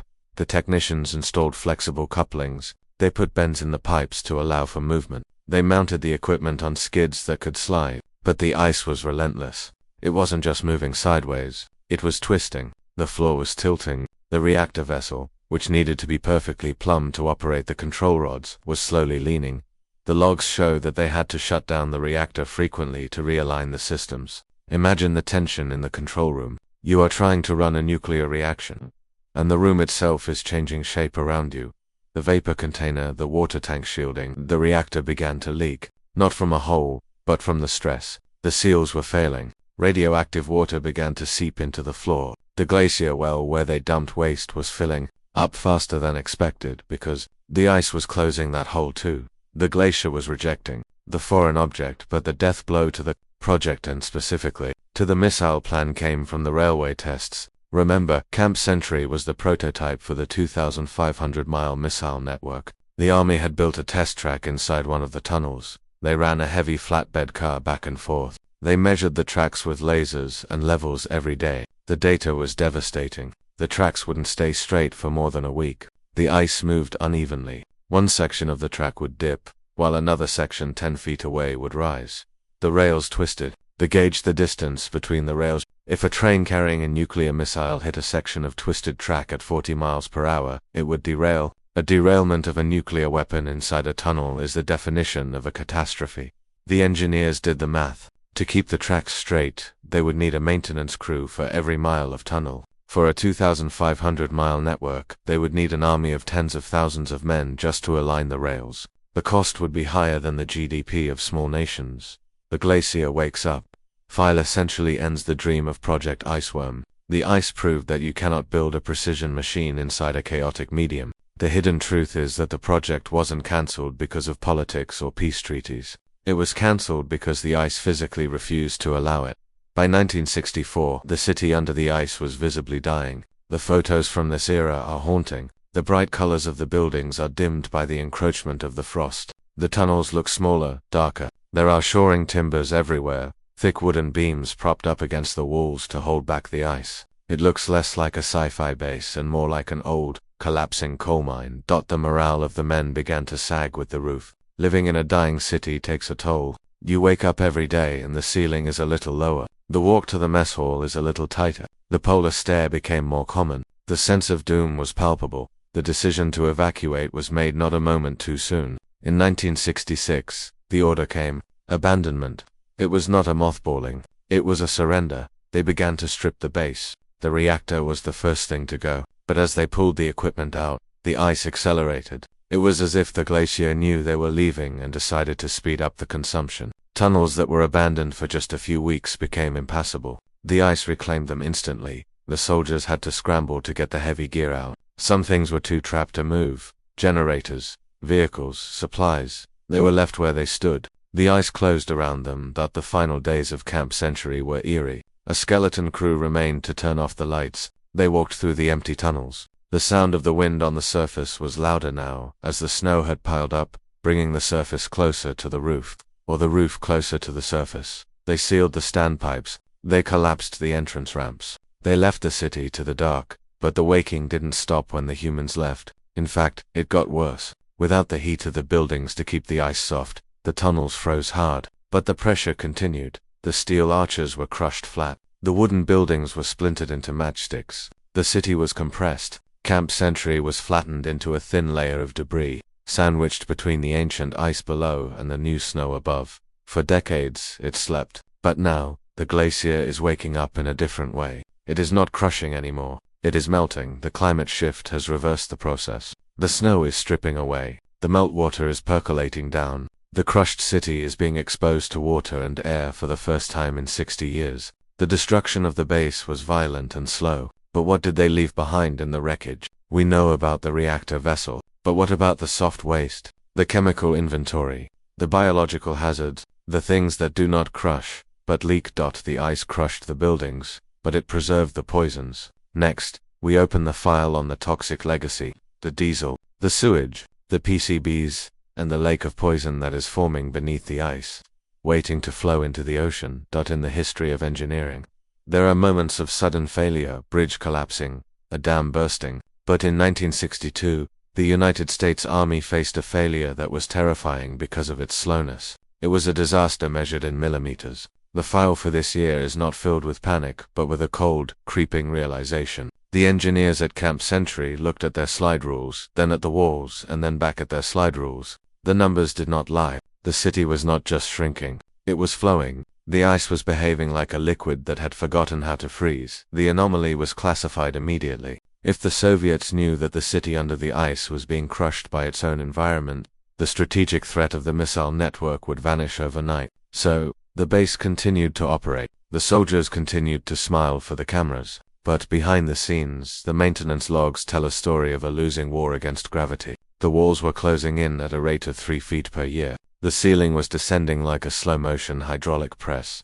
1962 was the year the dream turned into a vice. The file was stamped never open, yet we begin tonight. The air in the archive is stagnant. We are deep in the section marked Structural Integrity Reports, 1960 to 1966. The folder for 1962 is thicker than the others. It is filled with graph paper. The lines on the graphs all slope downward. They represent the height of the tunnels. They represent the lifespan of the project. To understand the crush of 1962, we must visualize the forces at play. We often think of ice as a solid, like rock, but glaciologists know the truth. Ice is a mineral, yes, but under the immense pressure of the Greenland ice sheet, it acts like a viscous fluid. It has a memory. It wants to return to a state of equilibrium. When the army carved the 21 tunnels of Camp Century, they created a vacuum in a high-pressure system. The ice did not attack the base, it simply tried to fill the empty space. By January 1962, the deformation was visible to the naked eye. In the reactor tunnel, the steel arches, massive corrugated plates bolted together, began to change shape. They were designed as perfect semicircles, but the pressure from the sides was greater than the pressure from the top. The arches were being squeezed into tall, narrow ovals. This is called peaking. As the sides pushed in, the top of the arch was forced upward into the snow roof. But the snow roof was heavy. It pushed back, so the steel began to buckle. Imagine a soda can being squeezed slowly in a fist. The metal crinkles, it folds. At Camp Century, this was happening to steel plates that were inches thick. The sound was the soundtrack of 1962. A sudden, loud bang would echo through the tunnel as a steel plate slipped or a bolt sheared off. It sounded like sniper fire. The soldiers would pause, look up, wait for the collapse, and then, when nothing fell, they would go back to eating their dinner. Normalcy in the face of doom. The floor was the next enemy. We rely on the ground to be down, to be flat. But in 1962, the floors of the tunnels began to heave. The ice below was pushing up. This was a nightmare for the nuclear technicians. The PM-2A reactor relied on precise alignment. The steam pipes, the coolant lines, they had to be straight. Every morning, the maintenance crews would walk the length of the steam lines with spirit levels. They would find that a pipe that was level yesterday was now tilted 2 degrees today. If they didn't fix it, the stress would snap the weld. A snapped weld meant a radioactive leak. So, they invented a solution. They put the pipes on slip joints. They put the buildings on wooden blocks that could be They jacked up the reactor control room. They were constantly adjusting the city, trying to keep it level on a foundation that was rolling like the sea. The railway tunnel was the most critical failure of 1962. This was the heart of the Iceworm missile concept. The tunnel was long, straight, and empty, intended to test the feasibility of the missile trains. But a train track must be perfectly parallel. To gauge the distance between the rails cannot change. In 1962, the army ran a test. They measured the tracks. The results were catastrophic. The tunnel was twisting like a corkscrew. One rail was rising, the other was sinking. The distance between them was narrowing as the walls pushed in. A train running on these tracks would not just derail, it would be crushed. The engineers tried to trim the tunnel. They sent in the Swiss-made Peter Snowmiller's giant rotary plows to widen the walls. But the friction of the milling blades created heat. The heat softened the ice. The softer ice moved faster. It was a feedback loop. The more they cut the ice, the faster it closed in. By late 1962, the railway tunnel was abandoned. It was a dark, twisting throat of ice, closing itself off from the world. The dream of the missile train died in that tunnel, crushed by the simple physics of the glacier. The human element of 1962 is equally haunting. The soldiers were fighting a war of attrition. The job of ice trimmer became the most hated assignment on the base. Imagine spending your 12-hour shift in the narrow crawl space between the wooden barracks and the ice wall. It is dark. It is minus 30 degrees. You have a chainsaw. You are cutting away the wall that is trying to crush your bedroom. The ice trimmers reported strange phenomena. They said the ice sang when the tension in the glacier was high. The ice would emit high-frequency vibrations. It was a singing, pinging noise that seemed to come from everywhere and nowhere. It was the sound of the crystals realigning under pressure. The smell of the crush was distinct. When you cut ancient ice, it releases ancient air. The air trapped in the bubbles of the glacier is thousands of years old. It has a stale metallic scent, mixed with the exhaust of the chainsaws and the ozone of the arc welders. The tunnels of 1962 smelled like an industrial accident in a museum. The deformation affected the luxury facilities too. The gym was a large open space. Large open spaces are the weakest in a glacier. The roof of the gym began to sag dangerously. The basketball hoop, once 10 feet high, was now 9 feet high, then 8. The soldiers played on. They adjusted their game. It was a surreal acceptance of the impossible. The chapel was another casualty. The steeple of the chapel had to be removed because the ceiling was coming down. Then the roof of the chapel itself began to buckle. The chaplain held services in a building that was slowly being compressed. "The Lord is my rock," he read. But the rock was moving. In the archives, there is a series of photos titled Tunnel Deformation Sequence. Photo A, 1959. The tunnel is wide, round, spacious. A jeep is driving through it. Photo B, 1961. The tunnel is oval. The jeep looks small. The sides are encroaching. Photo C, 1962. The tunnel is narrow. The sides are touching the fenders of the Jeep. The roof is low, that it looks like the tunnel is being swallowed. The decision makers in Washington saw these photos. 1962 was the year of the Cuban Missile Crisis. The world was on the brink of nuclear war. The US needed every strategic advantage it could get, but Project Iceworm was failing. The generals asked, "Can we reinforce the tunnels? Can we use concrete? Can we use thicker steel?" The engineers answered, "No. Anything you put in the ice will eventually become the temperature of the ice. Once it is cold, it is just an inclusion. The glacier will move it, crush it, or flow around it. There is no material on Earth strong enough to stop a continent of ice from moving to the sea." This realization was the turning point. Before 1962, Camp Century was a prototype for a future city. After 1962, it was a salvage operation, that the mission shifted from how do we expand to how long can we survive. The slow-motion crush had a psychological toll. The polar stare we discussed earlier became more prevalent. Living in a shrinking box does something to the mind. You feel the weight of the ice above you. You know that there is 5,000 feet of solid ice between you and the bedrock, and 40 feet of snow between you and the sky. You are a bubble in the ice, and the bubble is popping. By the winter of 1962, the crush had reached the critical infrastructure, the reactor tunnel. The PM-2A reactor was the crown jewel. It was the only reason the base could exist. But the reactor building was tall. It needed vertical clearance for the control rod, mechanisms and the vapor container. The roof of the reactor trench was descending. The engineers installed strain gauges on the steel arches. These devices measured the physical stress on the metal. The needles on the gauges were in the red zone. The steel was near its yield point. If the arches collapsed, tons of snow and ice would fall directly onto the nuclear reactor. This could rupture the containment. It could smash the cooling pipes. It could cause a meltdown in the ice. The emergency plan was drafted. If the roof began to fail, the order was to scram the reactor in emergency shutdown and evacuate immediately. But evacuation in the winter of 1962 was impossible. The storms on the surface were raging for weeks. The planes couldn't land. The convoys couldn't drive. If the reactor failed in winter, the men were trapped in the dark, in the cold, with a radioactive wreck. So they fought the roof. They didn't just trim the ice anymore. They began to remove the snow from the surface. They sent bulldozers up to the top of the ice sheet, directly above the reactor trench. They pushed the snow away to reduce the weight on the arches. It was a desperate measure. They were trying to lighten the load on a structure that was buried 40 feet down. The file records a specific incident in November 1962, a thermal anomaly. The heat from the reactor had melted a cavity behind the steel wall. The meltwater had pooled there. Suddenly, a section of the wall gave way. Water and slush poured into the reactor trench. It wasn't a flood, but it was a slurry. Radioactive mud. The alarms went off. The men scrambled in their hazmat suits. They managed to patch the wall and pump out the slush. But it was a warning. The ice was finding a way in. The slow-motion crush also revealed the flaw in the cover story. Remember, the official story was that Camp Century was a research station testing construction techniques. Well, the test was failing. If they couldn't keep a trench open for 3 years, how could they build a permanent base? The scientific reports from 1962 became very specific about plastic deformation. They were publishing their failure as a scientific discovery. "We have learned," the reports said, "that the viscosity of polar ice is greater than anticipated." Translation: "We are being crushed."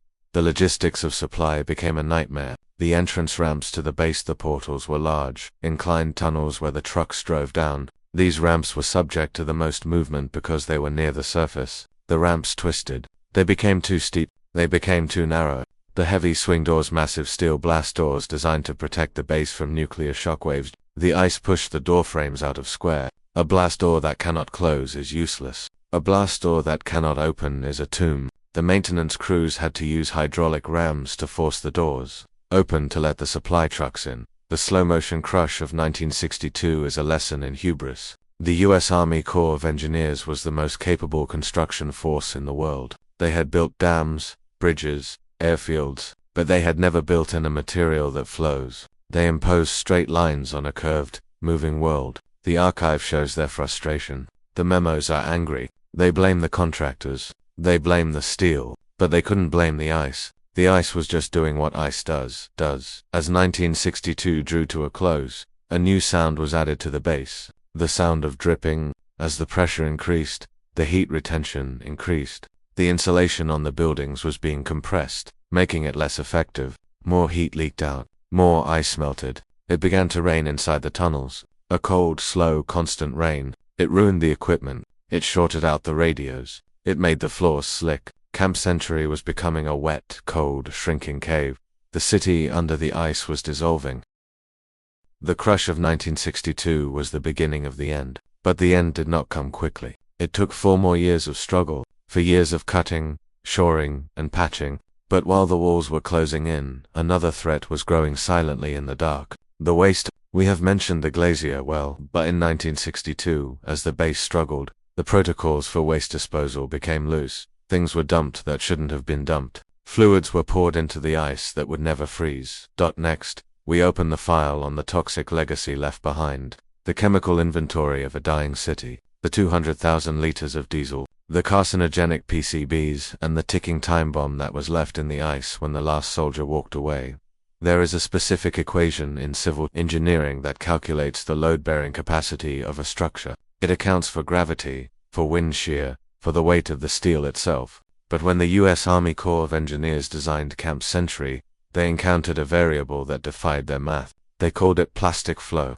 It sounds benign. It sounds like something manageable. But in reality, it was a slow-motion catastrophe that no machine could stop. The anomaly was not in the blueprint. It was in the medium. They were building a rigid, right-angled city inside a living, moving, twisting river of ice. The file we open tonight details the engineering impossible. It is a record of the most advanced technology of the 1960s nuclear reactors. Swiss-made massive rotary plows, laser-guided leveling systems, all fighting a losing battle against the simple, crushing weight of the Greenland ice sheet. It is a story of hubris. It is a story of men trying to hold back a glacier with plywood and determination. The file was stamped never open, yet we begin tonight.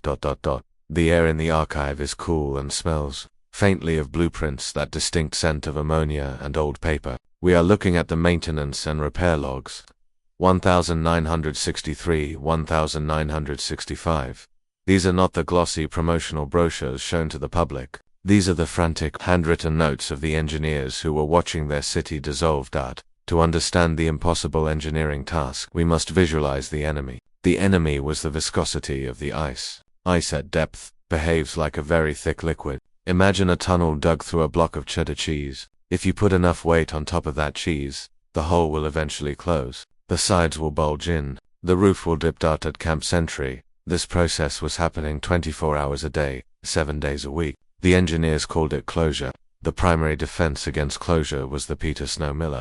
These were massive, terrifying machines. Imported from Switzerland, they were designed to clear avalanches in the Alps. They looked like tanks equipped with giant spinning blades at the front. The army brought them down into the tunnels. The plan was simple.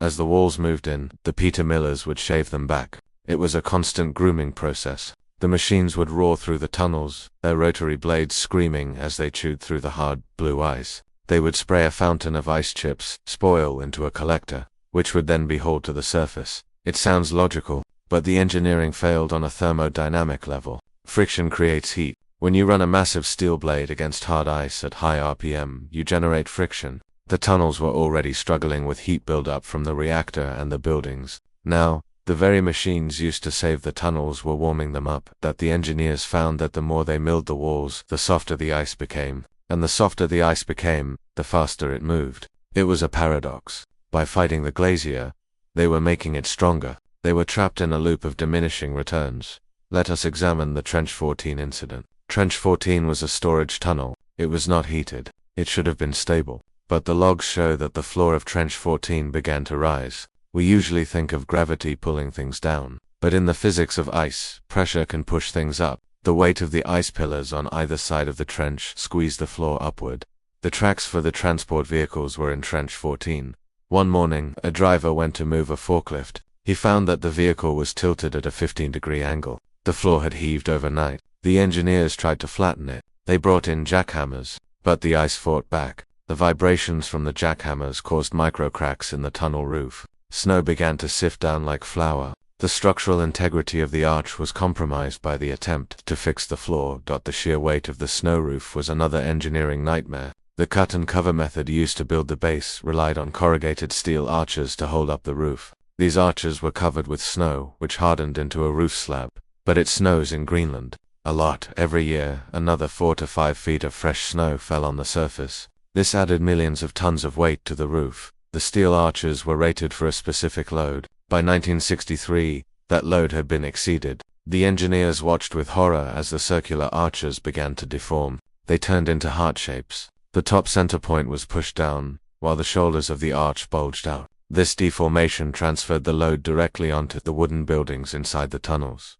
The buildings were prefabricated T5 huts. They were essentially plywood boxes. They were not designed to support the weight of a glacier. When the steel arches touched the roofs of the huts, the crushing began. The engineers tried a desperate solution. They went up to the surface with bulldozers. In the middle of the polar winter, in total darkness and 60-mile-per-hour winds, men drove bulldozers over the roof of the buried city. They tried to scrape off the new snow to reduce the weight. It was a terrifying job. If the bulldozer operator made a mistake, he could break through the roof and fall 40 feet into the tunnel below. Or he could get lost in the whiteout and freeze to death on the ice cap. They were literally scraping the sky to save the world below.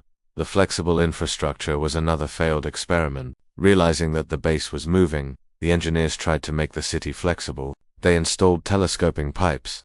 The idea was brilliant on paper. The sewage and water pipes were made of sections that could slide inside each other. As the tunnel shortened, the pipes would telescope in, getting shorter without breaking. But in practice, the ice didn't move in a straight line. It twisted, it sheared. A telescoping pipe works if the movement is linear. But if the pipe is bent sideways, the telescope jams. The logs record endless plumbing failures. The pipes would bind, then buckle, then burst. Imagine a burst sewage pipe in a tunnel where the ambient temperature is -20. The sewage freezes instantly. It becomes a brown stalagmite. The soldiers had to chip away the frozen waste with picks. It was a humiliation that no amount of high-tech engineering could hide.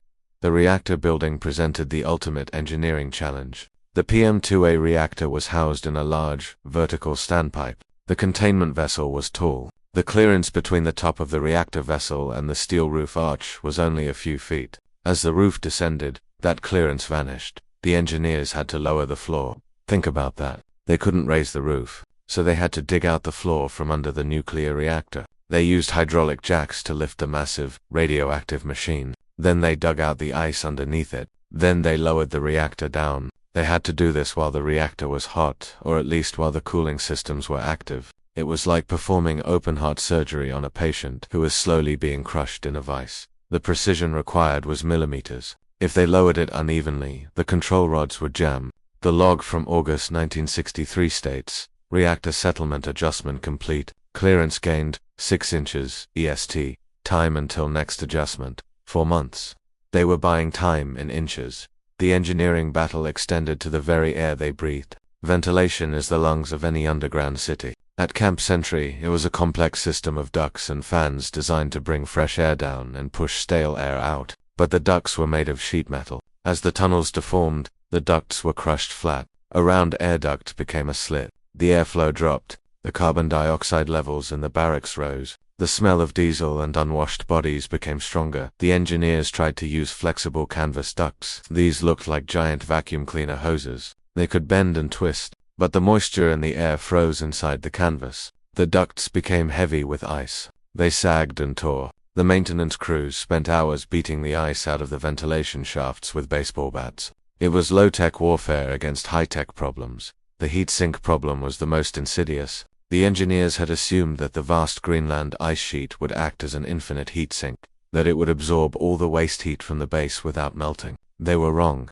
Ice is a good insulator. The heat generated by the base didn't travel far. It stayed locally, creating a warm bubble around the camp. This warm bubble accelerated the deformation. To counter this, they drilled cold wells. They drilled shafts hundreds of feet down into the prehistoric ice, deeper than the base. They pumped air down there to cool it, then circulated it back up through the tunnels. They were using the glacier to cool the glacier, but the pumps generated heat. The friction of the air generated heat. The thermodynamics were unforgiving. Every watt of energy they used to fight the heat eventually turned into more heat. Let us look at the Portal 1 failure. The main entrance to Camp Sentry was a massive ramp. It was the throat of the beast. Supplies, food, and fuel had to come down this ramp. The ramp was cut at a specific greater slope that trucks could handle, but the glacier moves faster at the surface than it does at depth. This differential movement caused the ramp to twist. The slope became steeper. The floor of the ramp became undulating like a roller coaster. By 1964,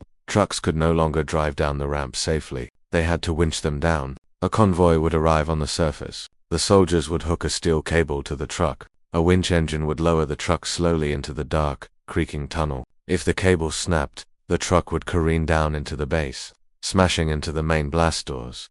The blast doors themselves were an engineering marvel that failed. They were massive steel doors, designed to withstand the overpressure of a nuclear explosion. They were mounted on heavy hinges set into timber frames frozen into the ice. But the ice frame moved. The doors jammed. There is a report of a soldier spending 4 hours with a blowtorch, trying to cut the hinges off a blast door just to get it open so a food shipment could get in. The door meant to save them from World War III was starving them. The electrical grid was also suffering. The base was wired with miles of copper cable. As the buildings moved apart or were squeezed together, the cables were stretched. The insulation would crack. The wires would short out against the wet steel of the tunnel walls. Ghost outages became common. The lights would flicker and die for no reason. The electricians would have to trace the fault through miles of dark, crushing tunnels, looking for a break in a wire that was buried in the ice floor. The engineering impossible file also reveals a secret experiment, the foam solution. In a last-ditch effort to stop the deformation,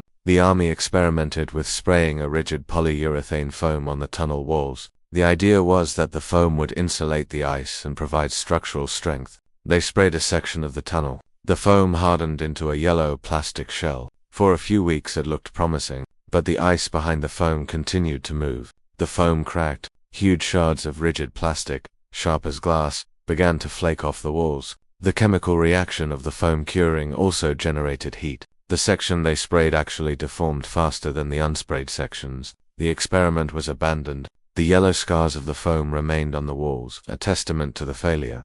The foundation crisis was the final straw for the buildings. The T5 huts were sitting on wooden pads, but the heat from the huts melted the ice directly underneath them. The buildings began to sink into the floor, but they didn't sink evenly. One corner would sink 2 feet, while the other corner sank 6 inches. The floors inside the barracks became tilted. Soldiers reported rolling out of their bunks at night. They had to saw the legs off tables to make them level. They were living in a furnace OUSE. The engineers tried to pump cold air under the buildings to freeze the foundation, but this froze the sewage lines that ran under the buildings. It was a choice. Do you want a level floor or do you want a working toilet? You couldn't have both. By 1965, the engineering reports changed tone. They stopped proposing solutions. They started estimating time to failure. The base had become a living organism that was dying. The maintenance required to keep it alive was consuming 80% of the manpower. Soldiers were no longer doing research. They were no longer training for missiles. They were just shoveling snow and chipping ice. The city under the ice had become a prison of labor. The reactor, the PM2A, was the most dangerous variable in this collapse. The standpipe it sat in was deforming into an oval. If the deformation touched the reactor vessel, it could crack the containment. The decision was made. The machine had to be removed before the city crushed it. Removing a nuclear reactor from a collapsing ice tunnel is an engineering feat in itself. They had to reverse the installation process, but nothing fit anymore. The hatches were too small. The tunnels were too narrow. They had to cut the equipment apart. They had to torch through steel beams that were under immense tension. When a tensioned beam is cut, it snaps violently. The demolition was dangerous. Men were injured by flying metal, but they got the core out. They shipped the fuel home. What they left behind was the carcass of the engineering dream. The empty steel arches, the wooden buildings, twisted and broken, the miles of cable, the thousands of tons of frozen sewage. The engineering impossible teaches a lesson that is still relevant in the archives of military history. Technology has limits. We can split the atom. We can fly to the moon, but we cannot stop a glacier. The sheer brute force of the planet will always win against a slide rule. When the last engineer walked out of Camp Century, he didn't lock the door. The door was already jammed shut by the ice. He climbed the ladder to the surface, and they abandoned the portal. The final engineering report sums it up in one sentence. The environment is not passive. The engineers left. The soldiers left. The reactor was flown away, but the base was not empty. In the rush to evacuate, Amidst the crumbling walls and the failing lights, decisions were made about what to take and what to leave. Heavy things were left, dangerous things were left. The impossible engineering failure became an environmental time bomb. The tanks of diesel, the fluids in the transformers, the waste in the sump, they are still down there, encased in the ice that crushed the city. Next, we open the final and most alarming file, the toxic legacy. The story of the poisons that didn't die with the base, the PCBs that are leaking into the meth, and the diplomatic nightmare that is rising to the surface as the ice melts down.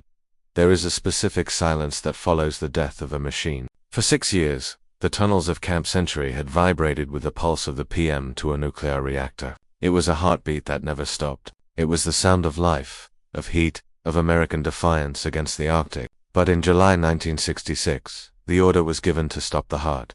The evacuation was not a panic. It was a surrender to physics. The classified file detailing the departure is not filled with battle plans, but with inventory lists. It records the systematic dismantling of a dream. The city under the ice had lost its war with the glacier. The walls were closing in too fast to fight. The decision was made to retreat, to seal the tomb, and to leave the city to the crushing weight of the ice. The anomaly was no longer how to build it, but how to leave it without a trace. The file was stamped never open, yet we begin tonight. The archive of the evacuation is a study in ghost towns. We are looking at the final logbook entries. The handwriting is rushed. The ink is smudged. The crisp, military precision of 1959 is gone, replaced by the pragmatic urgency of men who just want to go home. To understand the evacuation, we must feel the atmosphere of the base in 1966. The polar stare had infected the entire crew. The tunnels were dark, deformed, and smelled of damp wood and diesel. The surreal suburb had become a slum of ice. The cheerful red and green paint of the T5 huts was peeling, revealing the raw plywood beneath. The brightly lit main street was now a narrow, claustrophobic alleyway where the ceiling forced you to hunch your shoulders. The order to evacuate came from Washington, but the timeline was dictated by the weather. They had the short Arctic summer, just a few months, to strip the base of its most valuable components and get out before the winter storms sealed the ice cap again. If they were still there in October, they might never leave. The first priority was the nuclear reactor. This was the most dangerous phase of the withdrawal. You cannot simply switch off a nuclear reactor and walk away. The core is still hot. The fuel rods are deadly radioactive. The technicians had to perform a defueling operation. Imagine the tension in the reactor trench. The walls were leaning in, pressing against the containment vessel. The cranes used to lift the fuel rods were jammed because the rails they ran on were twisted. They had to jury-rig the equipment. They had to lift the fuel rods by hand-controlled winches, inch by inch, watching the radiation monitors. One slip, one dropped rod, and the trench would become a radioactive exclusion zone. The fuel was placed into heavy lead shipping casks. These casks were massive. Getting them out of the tunnel was a logistical nightmare. The elevator was broken, crushed by the ice. They had to drag the casks up the steep, slick ramp of Portal 1, using bulldozers and steel cables. The sound of the casks scraping against the ice floor echoed through the emptying city, like a funeral dirge. Once the fuel was gone, the soul of the city was removed. The lights went out. For the last few weeks of the operation, the base ran on emergency diesel generators. The bright, Humphrey electric light of the nuclear age was replaced by the flickering, yellow glow of diesel lamps. Shadows lengthened. The tunnels seemed to grow longer and darker. The stripping of the base was selective. The army wanted to save money. They took the expensive electronics. They took the scientific instruments. They took the vehicles that still ran, but they left the rest. Walking through the barracks in 1966 was an eerie experience. The beds were still there. The mattresses were still there. The posters of pin-up girls were still taped to the walls. In the mess hall, the tables were set. The coffee urns were left on the counters. In the library, the books remained on the shelves. It looked like the crew had just vanished. It was the Mary Celeste of the ice. The soldiers were allowed to take one sea bag of personal gear. Everything else was abandoned. There are stories in the archive of men leaving behind guitars, record collections, and unfinished letters. They were shedding the weight of the last 3 years. They wanted to leave no part of themselves in the ice. The chapel was the last building to be cleared. The chaplain removed the altar cloth and the Bible, but he left the pews. He left the organ. The last service held there was brief. It was a prayer for safe travel. There is something profoundly sad about an abandoned church buried inside a glacier. It is a sanctuary that no one will ever visit again, a a space of silence waiting to be crushed. As the buildings were emptied, the ice trimmers stopped their work. For the first time in 6 years, the chainsaws fell silent. The ice was allowed to move. Almost immediately, the soldiers noticed the difference. Without the trimming, the frost began to grow on the walls like white mold. The tunnels began to shrink visibly, day by day. The glacier sensed the weakness. It was closing the wound. The destruction of the classified documents was a massive task. Camp Century generated tons of paper, reports, logs, memos, codebook. They couldn't fly it all out, so they burned it. They set up burn barrels in the waste trench. For days, the smoke filled the tunnels. The air scrubbers were turned off, so the smoke lingered. The evacuation took place in a haze of burning paper. The secrets of Project Iceworm, the missile plans, the railway tests, the failure reports were turned to ash and scattered on the tunnel floor. The final days were chaotic. The weather turned. A summer storm hit the ice cap. The wind on the surface reached 80 knots. The snow drifted over the entrance ramps. The men were trapped in the dark, unheated base for 3 days, waiting for the planes. They huddled in the few remaining heated huts, wearing their parkas, sleeping in shifts. The base, which had been a triumph of technology, was now just a cold, dark cave. They were no longer masters of the environment. They were refugees. When the skies finally cleared, the C-130s arrived. The men climbed the ladder to the surface. Coming out of the tunnel after months underground is a shock. The brightness of the sun on the snow is blinding. The air smells impossibly clean. They walked to the planes without looking back, but a small rearguard stayed behind. Their job was to seal the tomb. This was the shutdown crew. They went back down. They disconnected the water lines. They opened the valves on the sewage tanks to let them drain into the ice, a decision that haunts us today. They greased the machinery that was too heavy to move, in the vain hope that maybe, one day, they might come back. The final act was the closing of the portals. They drove the last vehicle out. Then, they collapsed the snow over the entrance ramps. They didn't just lock the doors. They buried them. They used bulldozers to push thousands of tons of snow over the steel hatches. They smoothed it over. Within a few hours, the entrance to the city was invisible. If you stood on the ice sheet in August 1966, you would see nothing. Just a flat, white plain. But 30 feet beneath your boots, there was a ghost town. A library with books. A theater with seats. A bar with glasses. All waiting in the dark. The army called it abandonment in place. It was a calculated gamble. The scientists assured the generals that the snow would continue to accumulate. They predicted that the base would be buried deeper and deeper. They believed the ice was a freezer that would preserve the city forever. They thought Camp Century would become a time capsule, slowly sinking into the ice sheet, eventually reaching the bottom of the glacier in about 10,000 years. They imagined future archaeologists finding it intact, a pristine example of 20th century American ingenuity. They were wrong. They forgot about the heat. Even after the reactor was gone,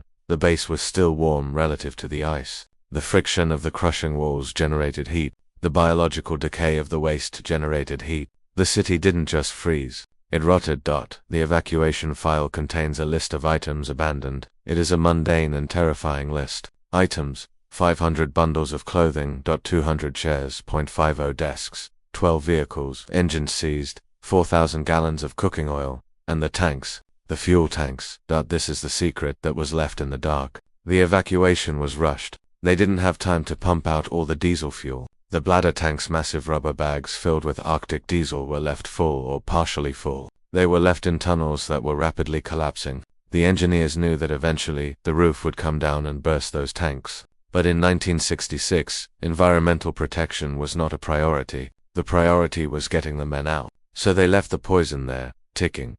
The psychological impact of the evacuation on the soldiers was profound. Interviews with veterans years later reveal a sense of unfinished business. They had spent years of their lives building this city. They had endured the polar darkness. They had risked radiation.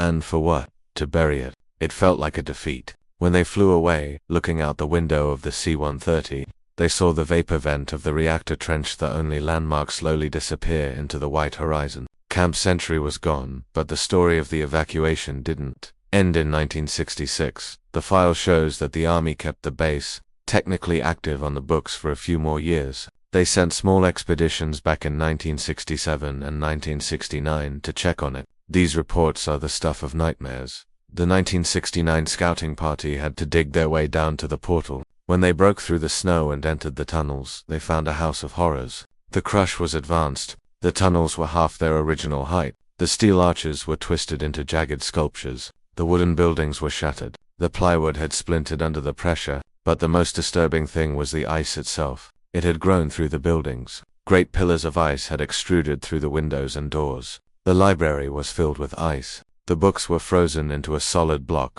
The mess hall was crushed. The city had been chewed up. The scouts took photos, resealed the entrance, and left. That was the last time human eyes saw the interior of Camp Century. The file was closed. The army declared the base destroyed by natural forces. They washed their hands of it. They relied on the eternal ice theory. Out of sight, out of mind. But the evacuation left a loose end. A diplomatic loose end. The agreement with Denmark regarding the base was vague. The Americans had promised to remove the nuclear reactor. They did that. But they didn't promise to remove the sewage, the PCBs, or the diesel. They assumed the ice would keep the secret. They didn't tell the Danish government about the scale of the waste left behind. They simply said, the station is closed. This silence is the second cover-up.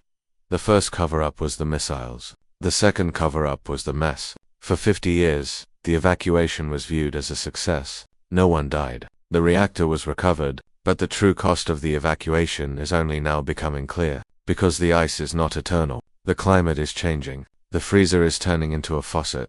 The men who evacuated in 1966 are mostly gone now, but the decision they made to leave the waste is coming back to haunt us. The evacuation was not an end. It was a delay. It was a transfer of the problem from the Cold War generation to the climate change generation. The city is gone. The tunnels have collapsed completely. Today, Camp Century is a layer of debris compressed into the ice sheet, moving slowly toward the coast. But inside that debris layer, the chemical fluids are still liquid. The containment has failed. The barrels have rusted. The glacier well is migrating. The evacuation saved the men, but it doomed the environment. What exactly is in that cocktail of waste? And when will it reach the ocean? Next, we open the final file, the one that is currently active on the desks of the Pentagon and the Danish Foreign Ministry. The toxic legacy left behind. The story of the red meltwater, the cancer-causing, and the diplomatic crisis that is just beginning to thaw. When the last soldier climbed the ladder out of Camp Century in 1966, he believed he was leaving behind a clean slate. The nuclear core was gone. The lights were off. The mission was over. But the file we open now reveals a terrifying miscalculation. They didn't leave a clean slate. They left a dirty bomb. Not an explosive one, but a chemical one, encased in the crushing ice, waiting in the dark. Are thousands of tons of material that should never touch the open air. The army engineers operated under a single, fatal assumption: the ice is eternal. They believed the glacier would never melt. They believed the hazardous waste they poured into the ice cap would be locked away in a frozen vault for geological time. But the climate had other plans. The anomaly is no longer military. It is environmental. The ice is melting, the vault is cracking, and the forever chemicals hidden inside are beginning to mobilize. This is the story of the poison that outlived the empire. The file was stamped never open, yet we begin tonight. We are now in the modern era. The year is 2016. The location is the University of Zurich. A team of climate scientists is looking at a computer model of the Greenland ice sheet. They are not looking for missiles. They are looking for water. The data on the screen is alarming. The model predicts that within the next century, the ice sheet covering Camp Century will begin to melt faster than it accumulates. The equilibrium line, the point where snow stops building up and starts melting away, is moving inland. It is moving toward the buried city. This realization turned a forgotten Cold War curiosity into a modern diplomatic nightmare. For decades, the city under the ice was just a story, a rumor of secret tunnels. But suddenly, the scientists realized it wasn't just a ruin. It was a landfill. To understand the toxic legacy, we must go back to the inventory lists of 1966. We must look at what was deemed too heavy or too difficult to remove. The first item on the list is diesel fuel. The base was powered by the nuclear reactor, yes, but it also had massive backup generators. These generators drank Arctic diesel. The fuel was stored in bladder tanks, giant rubberized bags that could hold tens of thousands of gallons. When the evacuation order came, there was no time to pump them dry. The archive suggests that approximately 200,000 liters, over 50,000 gallons of diesel fuel remain in the tunnels. Diesel is not just fuel, it is a contaminant. If 50,000 gallons of oil were spilled in a harbor, it would be a major news event. Here it is, sitting inside a glacier, waiting to be released into the pristine Arctic ecosystem. The second item is sewage. This is the unglamorous reality of the city under the ice.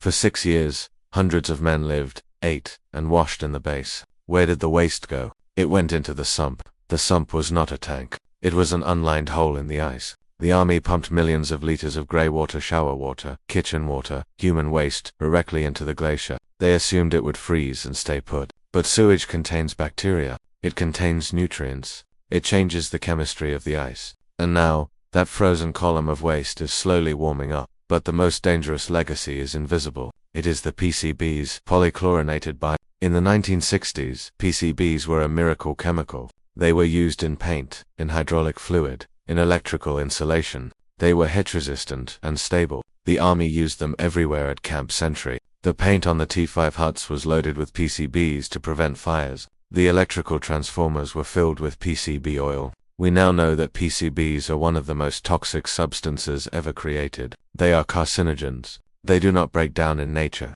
They are forever chemicals. If they get into the food chain, into the plankton, into the fish, into the seals they bite. The inventory estimates that the paint and fluids left behind contain a significant amount of PCBs, and unlike the diesel, which is in tanks, the PCBs are everywhere. They are on the walls. They are in the floorboards. They are in the dust of the crushed city. The physics of the toxic legacy are frighteningly complex. As the glacier melts, water creates channels. These are called moulins, vertical shafts that carry meltwater from the surface down to the bedrock. If a moulin forms over Camp Century, it will wash through the debris field. It will act like a coffee filter. The clean meltwater will flow through the crushed tunnels, pick up the diesel, the sewage, the PCBs, and the radioactive residue, and carry it down to the ocean. This is the red meltwater scenario. The scientists fear a plume of toxic water, flowing out from under the glacier and into the ocean near Thule. The local Inuit communities hunt in those waters. They fish there. The poison left by a secret American base 60 years ago could end up on the dinner tables of the people living there today. The legacy also includes the radiological component. While the reactor core was removed, the cooling water was not. The primary loop of a nuclear reactor contains water that has been bombarded with neutrons. It becomes radioactive. It contains cobalt-60 when the reactor was decommissioned. They drained the pipes. Where did the water go? Into the ice. The glacier well received thousands of gallons of low-level radioactive coolant. Cobalt-60 has a half-life of 5.27 years. Most of it has decayed by now, but other isotopes like cesium-137 and strontium-90 have longer lives. There is a hotspot in the ice, deep below the reactor trench. It is a silent, glowing bruise in the glacier. The discovery of this toxic time bomb in 2016 triggered a geopolitical shockwave. The study was titled, "The Abandoned Ice Sheet Base at Camp Century, Greenland, in a Warming Climate." It was published in the journal Geophysical Research Letters. It was dry academic text, but the conclusion was explosive. The assumption that the waste would be preserved for eternity is incorrect. The press picked it up. Headlines screamed, "Secret US nuclear base melting out of ice." The Danish government was blindsided. Remember the diplomatic, don't ask, don't tell policy of 1959. It came back to haunt them. The Danes realized that the Americans had left a mess on their territory. Greenland is a self-governing territory of the Kingdom of Denmark. The Greenlandic government was furious. They called it a violation of their land. The United States Pentagon had to dig up the old files. They had to find the never-opened folders to figure out what exactly they had left down there.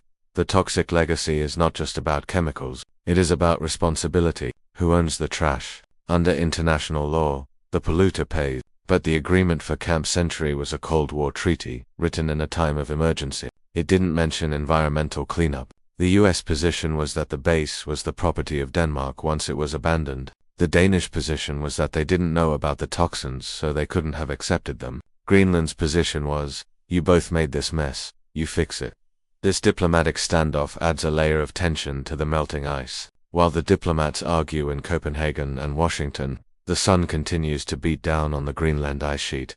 Every summer is warmer than the last. The firn, the layer of old snow that insulates the debris, is getting thinner. Let us visualize the site today. There is nothing on the surface, just white wind-sculpted snow. But satellites monitoring the site show a subtle depression in the ice. The crushed city is subsiding. The radar scans show the debris field. It looks like a scar tissue under the skin of the glacier. The metal of the reactor shield, the steel arches, the engines of the abandoned trucks, they show up as hard reflections on the radar. But the liquids do not show up as clearly. We have to model them. The simulation shows the plume. It predicts that the contaminants will begin to move by the year 2090. That seems far away. But in geological time, it is tomorrow. And if the climate warming accelerates, which it is doing, that date could move up. 2075, 2060. The clock is ticking faster than the models predicted. The Arachla problem is specific and terrifying. Arachla was the brand name for the PCBs used by the army. We know from the purchase orders that Camp Century bought Arachla 1254. This specific type of PCB is heavy. It is oily. When the base was crushed, the transformers surely burst. The oil leaked out. Because it is cold, the oil is currently thick, like molasses. But as the ice warms, the oil will become less viscous. It will start to flow. It will coat the ice crystals. Cleaning up PCBs from soil is hard. Cleaning them up from ice deep, shifting, melting ice is technologically impossible. You cannot just dig it up. The site is too deep currently, about 35 meters or 115 feet below the surface. Digging a hole that deep in moving ice would require a massive industrial operation, essentially building a new Camp Century just to remove the old one. And the very act of digging might release the toxins faster. So we are left with the monitor and wait strategy. The US and Denmark have established a climate monitoring network around the site. They have placed automated weather stations on the ice. They are measuring the temperature, the melt rate, the ice flow. They are watching the patient die. That there is a profound irony here. Camp Century was built to protect the United States from a nuclear threat that never happened. But in doing so, it created a real environmental threat that is happening right now. The missiles were never fired, but the waste was fired. The weapon was not the warhead. It was the infrastructure. The file also mentions biological waste. This is the most unsettling part of the legacy. A city of 200 men produces more than just sewage. There is medical waste, bandages, syringes. There is food waste. In a normal landfill, this decomposes. In the ice, it is preserved. If you could dig down to the mess hall today, you might find steaks that are still red, eggs that are still frozen. But preservation is not sterilization. The bacteria are dormant, not dead. When the meltwater reaches the food stores, the rot will begin. The city under the ice will decompose all at once. The release of methane and gases from the rotting food will add pressure to the tunnels. It is a biological time capsule waiting to burst. The toxic legacy forces us to rethink the Cold War. We usually think of it as a war of ideologies, of spies, of borders. But it was also a war against the Earth. Both sides, the US and the USSR, treated the planet as a disposable testing ground. They tested bombs in the desert. They dumped reactors in the ocean. They buried cities in the ice. They operated with a survival at all costs mentality. The future didn't matter because they weren't sure there would be a future. Now we are living in that future, and we are cleaning up their mess. The haunting final image of the toxic legacy is the vapor vent. We mentioned it before, the steam plume that marked the camp's location. It is gone now. But in its place, in the future, there might be a new vent, a vent of polluted water springing from the face of the glacier, a red tear crying from the eye of the ice. The poisons are still there. The diplomatic arguments are still happening. The ice is still melting. But the story of Camp Century is not just about what was left behind. It is about what was learned. The data collected there, the ice cores, actually helped us discover climate change. The very project that polluted the ice gave us the key to understanding why the ice is melting. It is the ultimate paradox. As we close the file on the toxic legacy, we look to the horizon. The timeline is 2090, but nature is unpredictable. Will the tomb open sooner? And what will we do when it does? Next we move to the final chapter. The conclusion. The tomb is opening. A summary of the current state, the future predictions, and the final thought on the hubris of man trying to conquer the ice. For 50 years, the secret of Camp Century lay dormant. The US Army had walked away in 1966, confident in a single geological promise, that the snow would keep falling. They believed the ice sheet was a time capsule that only moved in one direction, down. They assumed the city would be buried deeper and deeper, eventually encased in a frozen tomb for 10,000 years. It was the perfect hiding place. No one would ever find the waste, the diesel or the radiation, because no one could dig that deep. But in 2016, a team of scientists in Zurich and Canada ran a simulation that shattered that promise. They fed the new climate data into a supercomputer. They looked at the warming trends of the Arctic, and the screen flashed red. The anomaly they found was not a military invasion, but a thermal one. The ice sheet was not growing. It was dying. The eternal ice was a myth. The computer model predicted that within this century, the tomb would not just crack, it would melt away completely. The file was stamped, never open, yet we begin tonight, ... The air in the room is temperature controlled, dry and static. We are far from the howling winds of Greenland. We are in the quiet, academic world of glaciology. The year is 2016. The paper is titled Geophysical Research Letters. It is dense with equations and graphs. To the layman, it looks like dry science. To the diplomats in Washington and Copenhagen, it looked like a subpoena. To understand the shock of 2016, we must understand the mass balance of a glacier. A glacier is like a bank account. Snowfall is the deposit, melting is the withdrawal. For thousands of years, the Greenland ice sheet had a positive balance. More snow fell in the winter than melted in the summer. This surplus snow compressed into ice, burying everything beneath it. When the army built Camp Century, they relied on this positive balance. Their engineering manuals stated clearly, the accumulation of snow will continue indefinitely, but the 2016 study revealed that the bank account is overdrawn. The climate has shifted. The Arctic is warming at twice the rate of the rest of the planet. The scientists looked at the equilibrium line. This is the invisible line on the glacier that separates the zone where snow builds up from the zone where ice melts. For centuries, Camp Century was safely deep inside the accumulation zone, but the 2016 data showed that the line is moving. It is marching inland. It is heading straight for the buried city. The simulation played out like a slow-motion horror movie. It showed the firmer layer of old, porous snow that sits on top of the solid ice beginning to saturate with water. Instead of freezing, the meltwater from the surface is trickling down. It is soaking into the sponge. Camp Century sits inside this sponge. The scientists realized that long before the ice melts away completely, the water will reach the base. Water is the enemy of preservation. Water mobilizes chemicals. Water rusts steel. Water carries radiation. The 2016 discovery changed the status of Camp Century from a historic site to a hazardous waste site. It was no longer a ruin. It was a ticking bomb. The study estimated that by the year 2090, a date it seems distant but is within the lifetime of children born today, the rate of melting will exceed the rate of snowfall. At that point, the exhumation begins. The ice will strip away layer by layer, peeling back the history until the crushed skeleton of the city is exposed to the sun. But the hidden truth of 2016 is that the process has already started underground. The study identified a phenomenon called firn warming. The meltwater trickling down carries heat. It is warming the ice from the inside out. The temperature of the glacier at the depth of the tunnels is rising. This means the chemical reactions in the waste are speeding up. The diesel fuel is becoming more fluid. The PCBs are becoming more mobile. The biological waste is beginning to thaw. The irony of this discovery is profound. The scientists who wrote the 2016 paper used data from ice cores. Some of the first ice cores ever drilled were drilled at Camp Century by the Army scientists in the 1960s. The very project that polluted the ice provided the baseline data that proved the pollution is coming back. The Army unwittingly predicted its own exposure. The publication of the 2016 study triggered a media firestorm, secret nuclear base melting out of ice.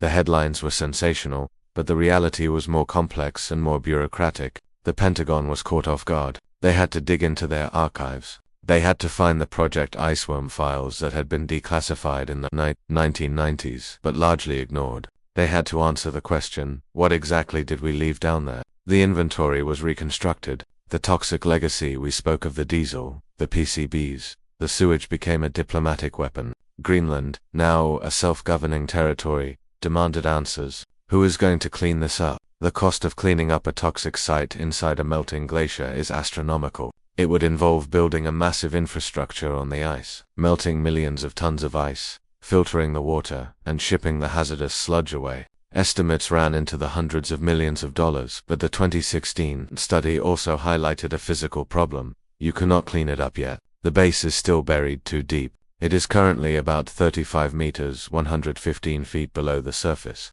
To dig it up now would be an engineering nightmare, creating a massive pit that would fill with blowing snow. So, the recommendation was monitor and wait. We are forced to watch the disaster unfold in slow motion. The atmosphere in the scientific community shifted from curiosity to dread. They realized that Camp Century is not unique, it is just a first. During the Cold War, the Arctic was used as a dumping ground. There are radar stations, plane crash sites, and abandoned fuel caches scattered across the north. As the ice retreats, these ghosts of the Cold War are all appearing. Camp Century is the largest and most dangerous, but it is a symptom of a planetary fever. The 2016 simulation also modeled the path of the water. If the meltwater reaches the base, where does it go? The computer traced the hydrological flow.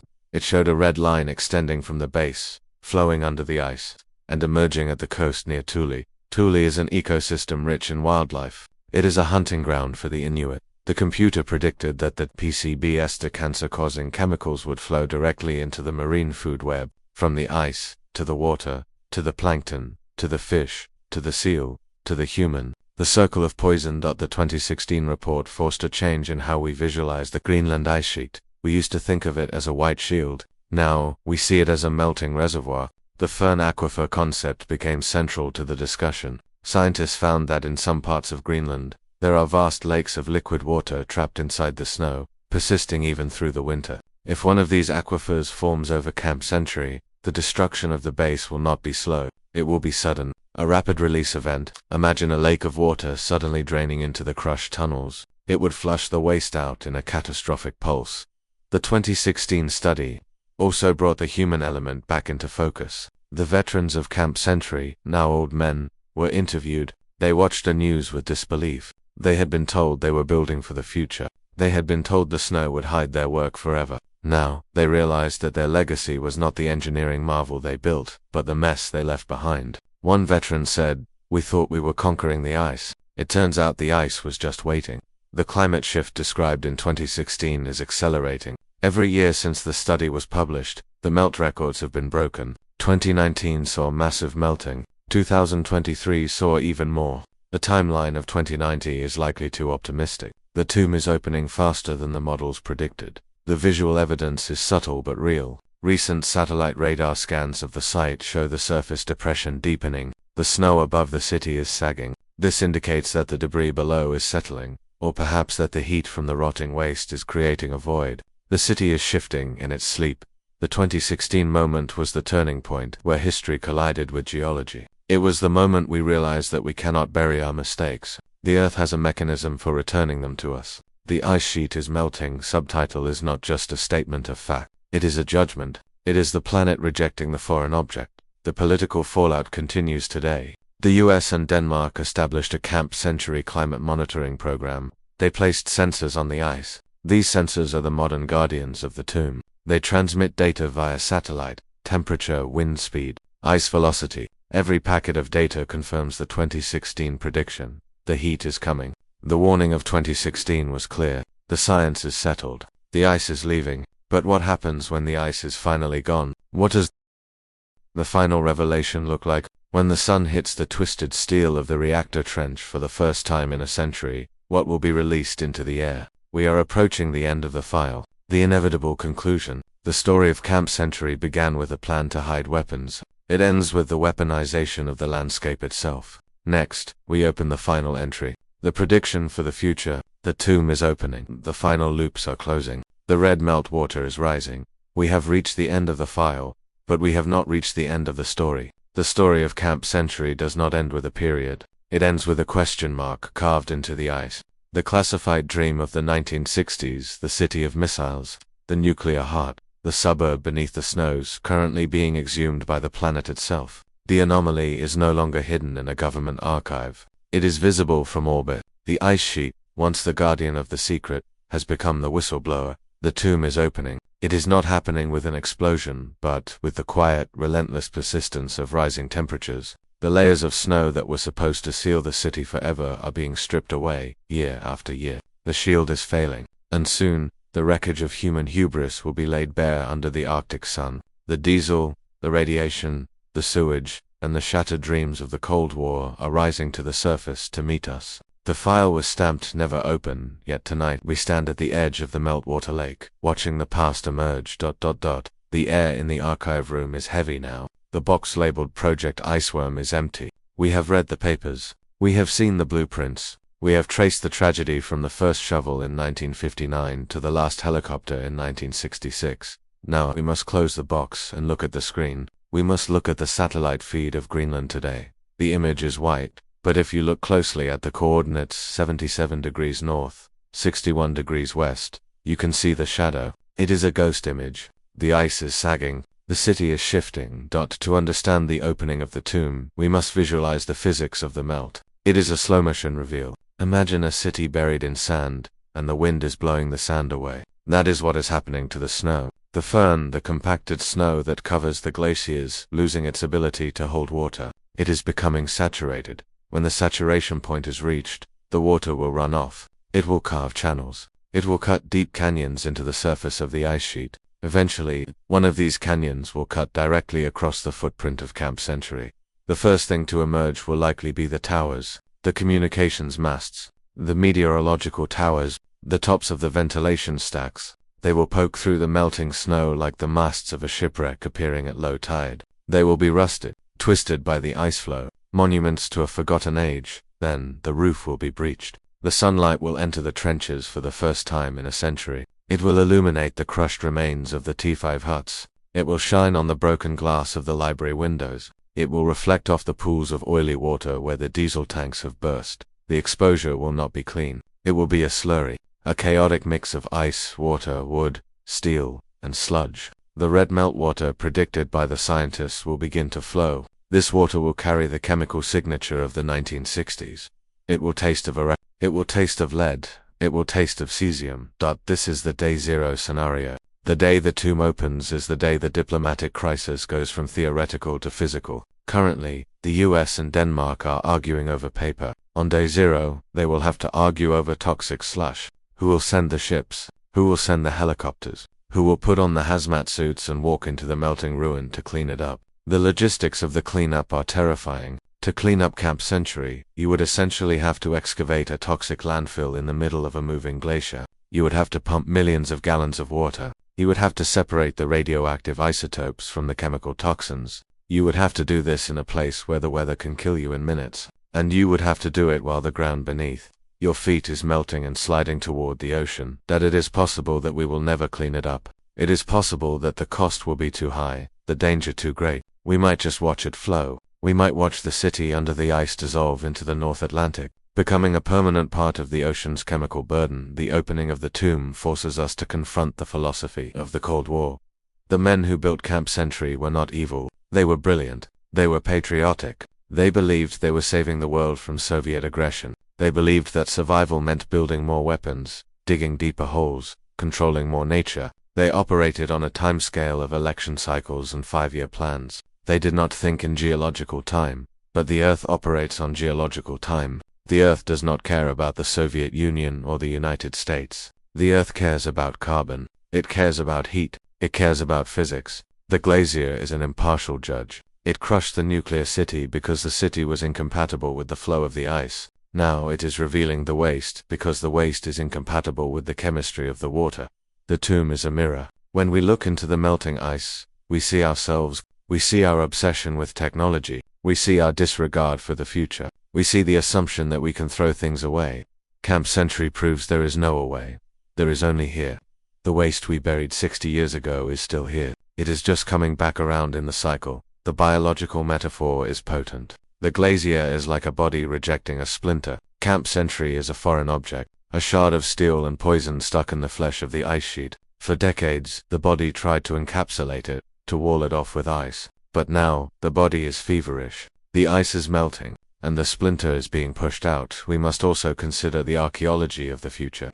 If we do not clean it up, what will future generations find? Imagine a drone flying over Greenland in the year 2100.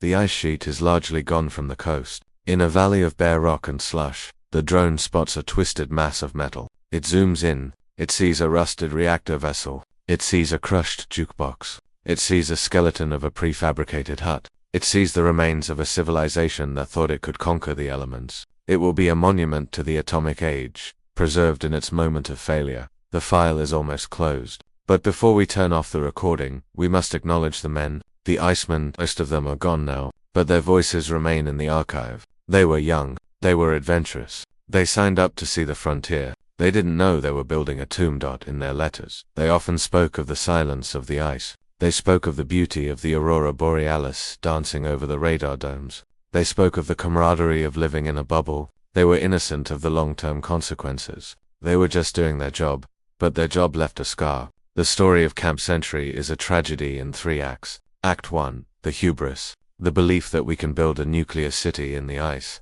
Act 2, the reality, the crushing weight of the glacier destroying the dream. Act 3, the legacy, the melting ice revealing the poison. We are currently living in the middle of Act 3. The ending has not been written yet. Will we mobilize to clean it up, or will we let the tomb open and spill its secrets into the sea? The archive chill is not just about the cold temperature of the location, it is about the chill of realization. It is the feeling you get when you realize that the ground beneath your feet is not solid, that the past is not dead, that the secrets we tried to bury are clawing their way back to the surface. The Hollow Glacier was the title of our story. But the glacier is not hollow. It is full. It is full of our history. It is full of our mistakes. And it is full of a warning.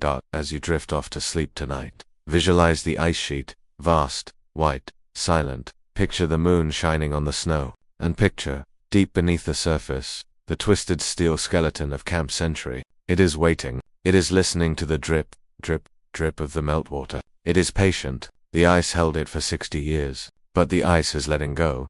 The file is stamped never open, but the earth has opened it for us. The story is yours now. This concludes the file on Camp Century. The archive is vast. There are other drawers, other secrets. From the depths of the ocean to the silence of space, there are stories waiting to be declassified. Stories of phantom frequencies, of lost cause, of subterranean worlds. Join us next time as we pull another file from the cold storage of history. Until then, let the silence of the archives surround you. Sleep well.